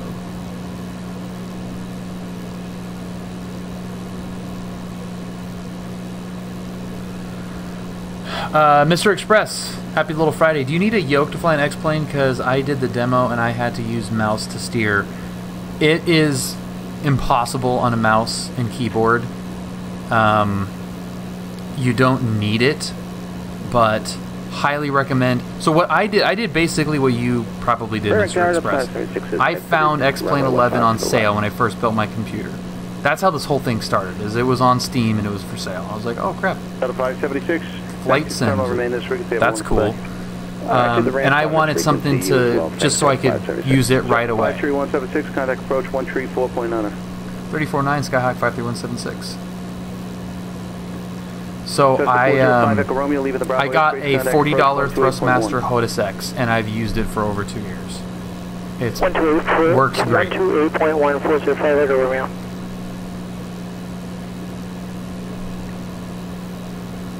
SoCal approach. Good evening, Skyhawk 53176 4000. We've got Echo at Burbank. Number 24 Alpha Sierra, climb maintain 14000. Fantastic. Up to 14000, 24 Alpha Sierra. Number 53176 SoCal approach, Los Angeles South temperature 2982. 982 Skyhawk 176. Number 2382 Golf, contact Joshua approach 12. Yeah, Dave. But man, it's like if you're into it at all, just get a cheap HOTUS. You know, it's throttle quadrant. You got the little twisty yoke thing, or the twisty rudder. Bakersfield approach out of here. It's perfectly fine. Number 82 Golf, contact Joshua approach 126.1. 126.1, 232 Golf. United 2050, cross runway 20 left, runway 20 right, line up and wait. Cross 20 left, 20 right, line up and wait, United 2050. Cessna 9 Charlie Pop, cross runway 20 left at hotel, taxi park at the Alpha maintenance frequency, good night.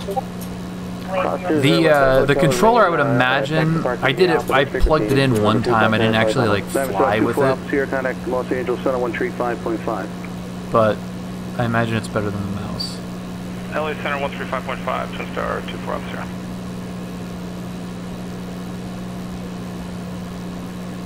Alright, now we're now doing 141 over the ground. Southwest 265, contact Los Angeles Center 134.65. Redneck, thank you, man. I appreciate that. United 2050, runway 20 right, clear for takeoff. Clear for takeoff, 20 right, United 2050.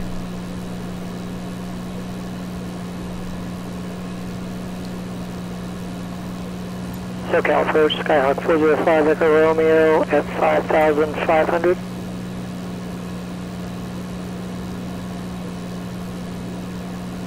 Oh, 405 Echo Romeo, SoCal approach, John Wayne altimeter. Nice. That looks awesome, SimEdge. 2982, 405 Echo Romeo. Twin Star 24 Alpha Sierra, Los Angeles Center, the Camarillo, altimeter 2980. Southwest 723, cross Skull, out of maintain, flight number 250 at 280 knots. Alright, let's... So what the hell? Southwest 723, copy. We'll get a quick zoom on that tack.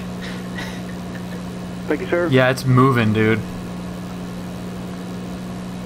What are we running at? 2,800 RPM now? Yeah. 20, it looks like... Yeah, 28. Yeah. 2382 Golf, Joshua approach and Mojave. Yeah, probably 2750 actually, but yeah. 79er. She's moving, dude. Totally happy too. Southwest 265 LA Center, descend via according to everything else, like other than the fuel flow, like it's running. United 2050 contact. Temperature is great. It's like, that's kind of weird. You're gonna run out of fuel before you get to Burbank. SoCal departure, United 2050, passing 1.5 for 5. That's, I don't know. It's fun to I go back and forth on the rep pack stuff United 2050 because it's closer than the regular stuff, obviously, but it is like just off enough where you have to fly it like the rep pack wants you to fly it. And I don't know, like sometimes it could be kind of annoying. You know, the defrost vents don't match the real airplane, and that's really starting to get to me now. Yeah, it doesn't have the little arms that stick out.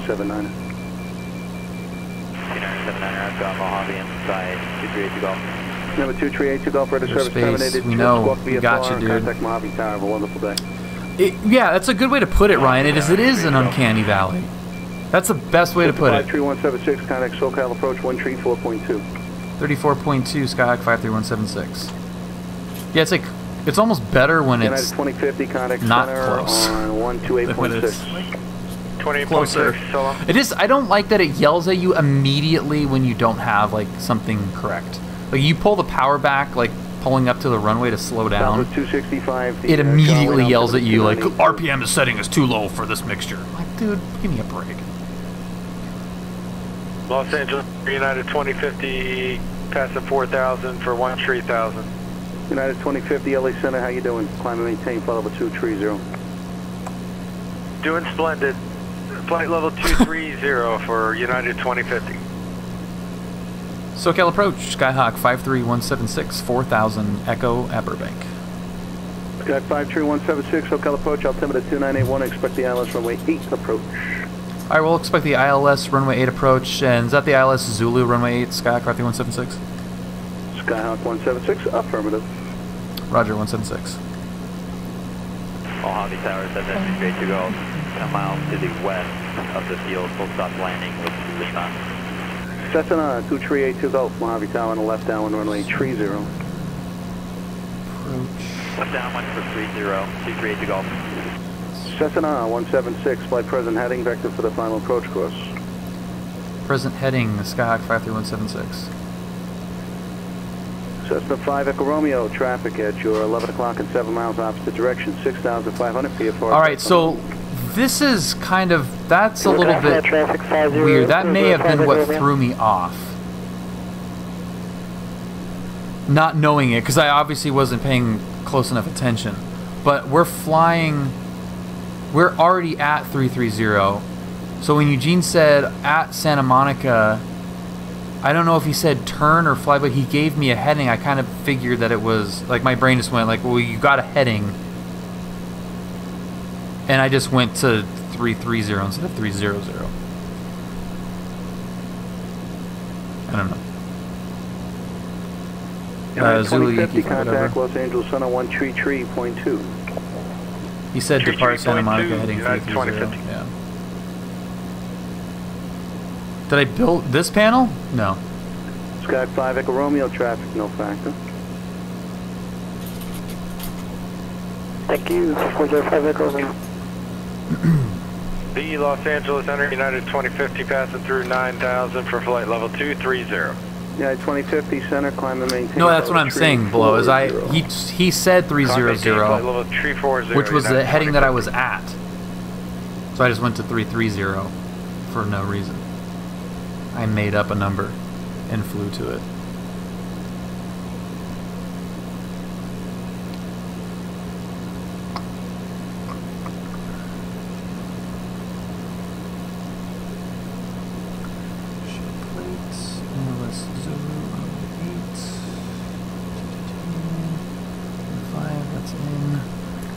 Should still be in the ILS.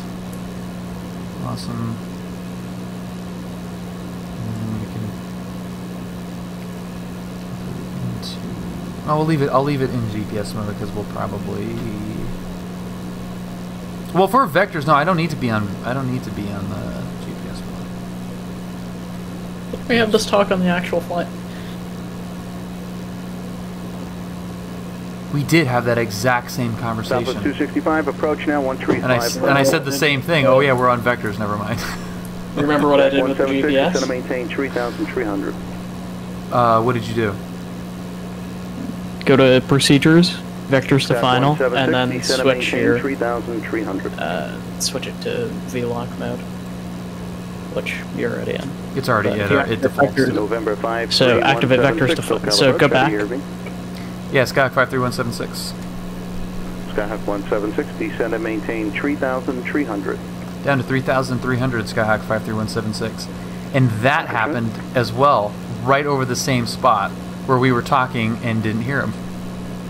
Activate vectors to final, right on the bottom there. And that'll give you the the extended center line. Approach, Burbank altimeter 2981. 81, Southwest 235. Bonanza 18 Gulf, contact SoCal approach 119.6. Okay, VLOC is in. And there's Silex. 176, flighting with 330. 330, Skyhawk 53176. Sure, now you give me 330. SoCal Bonanza 171 Gulf level 7,000 with November. Bonanza 1718 Gulf, okay, he's going to take approach. me inside of Silex. On altimeter 2982. Expect the ILS approach runway 24. Still here lurking. Thank you. Thank you, Ryan. What's the one called? Can we start that at Homley? Number 18 Gulf, say again, I'm sorry. Can we start the approach at Homley?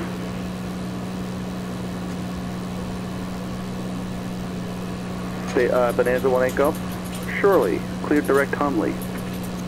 Clear direct Homley. Awesome. 171 Gulf, thanks.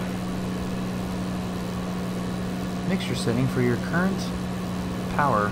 Sky 5 Echo Romeo traffic 12 o'clock 8 I don't miles think so, buddy. Direction 6,500 VFR type unknown. We are going to fly at Watch out for that traffic, 405 Echo Romeo. 150 knots in a 172 over the ground. Southwest 723 contact Albuquerque Center 128.45. Have a nice day. I'm going to somewhat pay attention to this. Scott 176, 4 miles from Buddy, turn right heading 050, maintain 3,300 until established on the localizer cleared Islands Zulu, runway 8 approach. Right 050, maintain 3,300 until established, cleared ILS Zulu 8, runway 8 approach, Skyhawk 53176.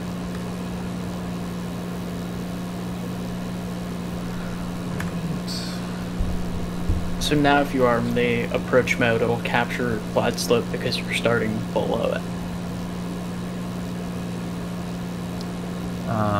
Yeah, okay, so I'll put it in approach mode and then activate. Activate it. Skyhawk 5 Echo Romeo, traffic previously reported is now 12 o'clock and 4 miles opposite direction, 6,500. Additional traffic, 10 o'clock and 5 miles, turning southbound, 5,500. VFR types unknown. You shouldn't have to activate it because you already activated vectors to final.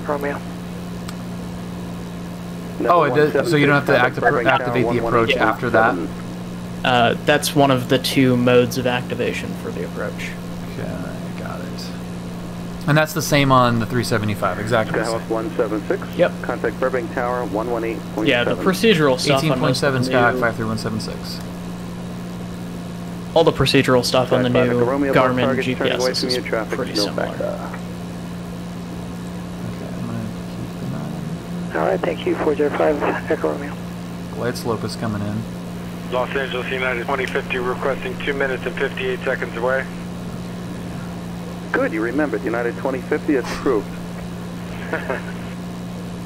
Bonanza 18 Gulf, descend and maintain 4,000. Well, I think it just captured it right there. Burbank Tower, Skyhawk 53176, ILS Zulu, runway 8, approach. 53176, Burbank Tower, with 190 trainer, runway 8, clear to land. Clear to land, runway 8, Skyhawk 53176.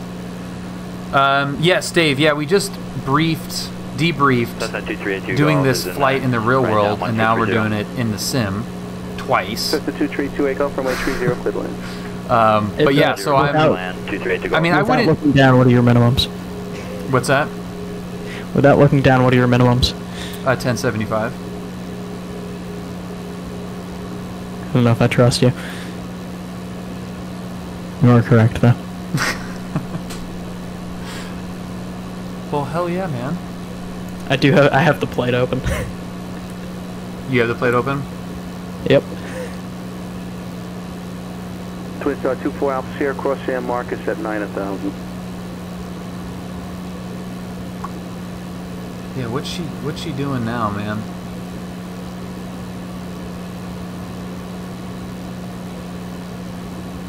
It captured the glide slope.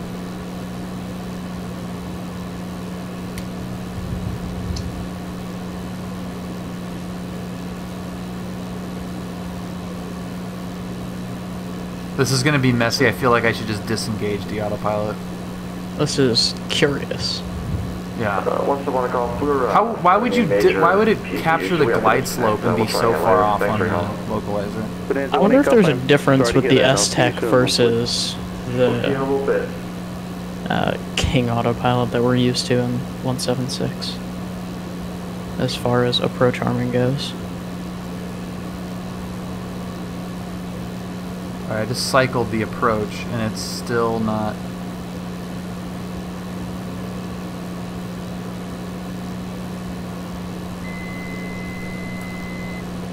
Whatever.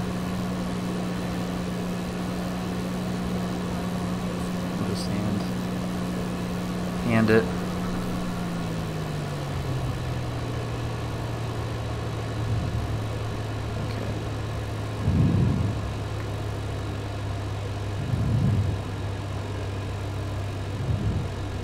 Yeah, I'm gonna figure that out online.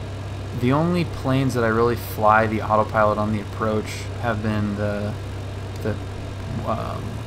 Citation 500. So yeah, it must want something different in a different order. Who knows?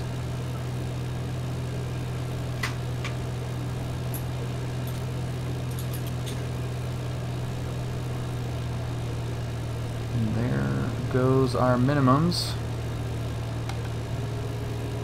That does pop you out pretty low.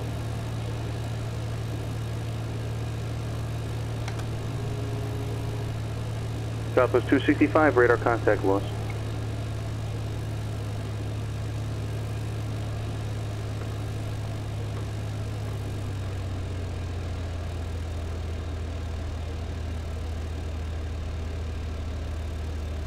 Could it have been wind? I mean, it's like a full crosswind.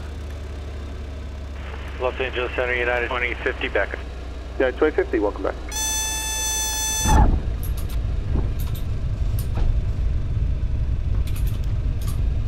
It shouldn't be when the autopilot should correct for wind. Or maybe it's a flight simulator and it's not. Turn left Delta 7, taxi to parking, remain this frequency. Alright, left Delta 7, taxi to parking, we'll stay with you, Skyhawk 53176. Skyhawk 176, it's an I-3 pass. That is beautiful news, thank you, sir.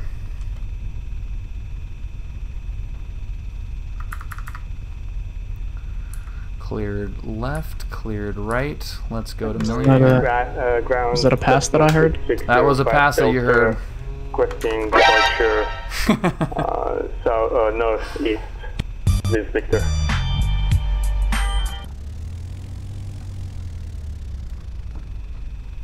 That's a 6605 Delta Santa Maria ground runway 30 taxi via Alpha. Alright, are you ready for this, Bill? For the autopilot information? Yep. Alright. Appropriate localizer frequency selected. Set the heading bug to the inbound localizer course and engage nav mode to track the front course inbound or back course outbound. If it's at full scale, the autopilot will establish a 45-degree intercept. Approaches localizer course, senses closure rate, and shell is the intercept angle. So I think it didn't do that, overflew it, and just didn't correct. Is that's for the S-TEC? Yeah, I'm looking at the manual for it now. Like the real world one. Alpha or Charlie, you can remain on this frequency. I don't know if it flies the same, but I'm assuming it would be similar. I would hope that it's pretty close. I will. I'll forward you a link to the manual so you can take a peek at it. Number 8 to go. Yeah. Yeah, we passed below. Freaking A. Pass. It's probably this crazy mess of 172 plus 750. Ryan, how much have you flown it? How much have you flown the 172 with, or have you at all? Twin Star 24 Alpha Sierra, contact Santa Barbara. This combo is a mess. But I kind of feel like I want to stick with it just because it. I don't know, the 375. Unless I start flying with more frequency with the other planes that have the 750, then you know, that will satisfy my practice for the Garmin touchscreen stuff. I'll probably stick with this, but yeah, it would be nice to go back to like the normal rep pack. You get the King 140 in here and 275, so it is really 176. It's freaking close, isn't it, dude? Well, it's a Skyhawk. Yeah. Just gotta take that ADF out. Yeah, I know. Cessna 7372. I know. All right. Well, that was a pass. Eventually. Please. San Bernardino Airport, Sierra Bravo Delta. Let's not burn out this GPS. Oh, the engine's still running. I know. Well, like Ryan said, this is totally custom shit. It doesn't talk with the SciTech switchgear, and it's like just a total mess. And I can't manually touch the throttle, or I can do the throttle, but I can't do the mixture with the mouse. You can't see my mouse, but that is mouse in and out, and then this is doing the same thing with the mixture. It won't do it. I have to use the key bindings, which isn't a huge deal, but it's like another little glitch in there that doesn't work. Yeah, the Piper works great. The Just Fly Piper works great. The Bonanza works great with it. So I have plenty of time to practice with the 750 not in this plane. So I am rapidly approaching the point where I don't mess with this thing. It's kind of hard though with like debriefing like this because it is so close, you know, recreating a flight, and it's just way easier to input the GPS, you know, the flight plan. VFR, I stopped inputting flight plans in the GPS in the 430 like a long time ago in the sim. So this actually, you know, I've even VFR kind of fly, you know, when I put it in autopilot on the nav a little bit, because it's so easy to input into the GPS. So I don't know. It's flight simulators. It's not perfect. So it's totally fine. I mean, I still love it, and it's super, super helpful and useful. But knowing that there are differences, not getting frustrated by that is, I think, a good thing to remember, because you can start also, like Ryan said, you know, following in this uncanny valley territory where things are so close, and you know, you could be like, well, my plane likes, you know, 3 primes, you know, to start up, and this thing doesn't want to turn over. You know, there's a million little procedure things that can be different in the real planes that the sim is just not going to replicate. And Q, there's that big freaking hill and the building and the building that when you're on the ground at Burbank, it looks like you're gonna fly into that building. It's actually, there's 2 buildings, and I think they're bigger than that is too.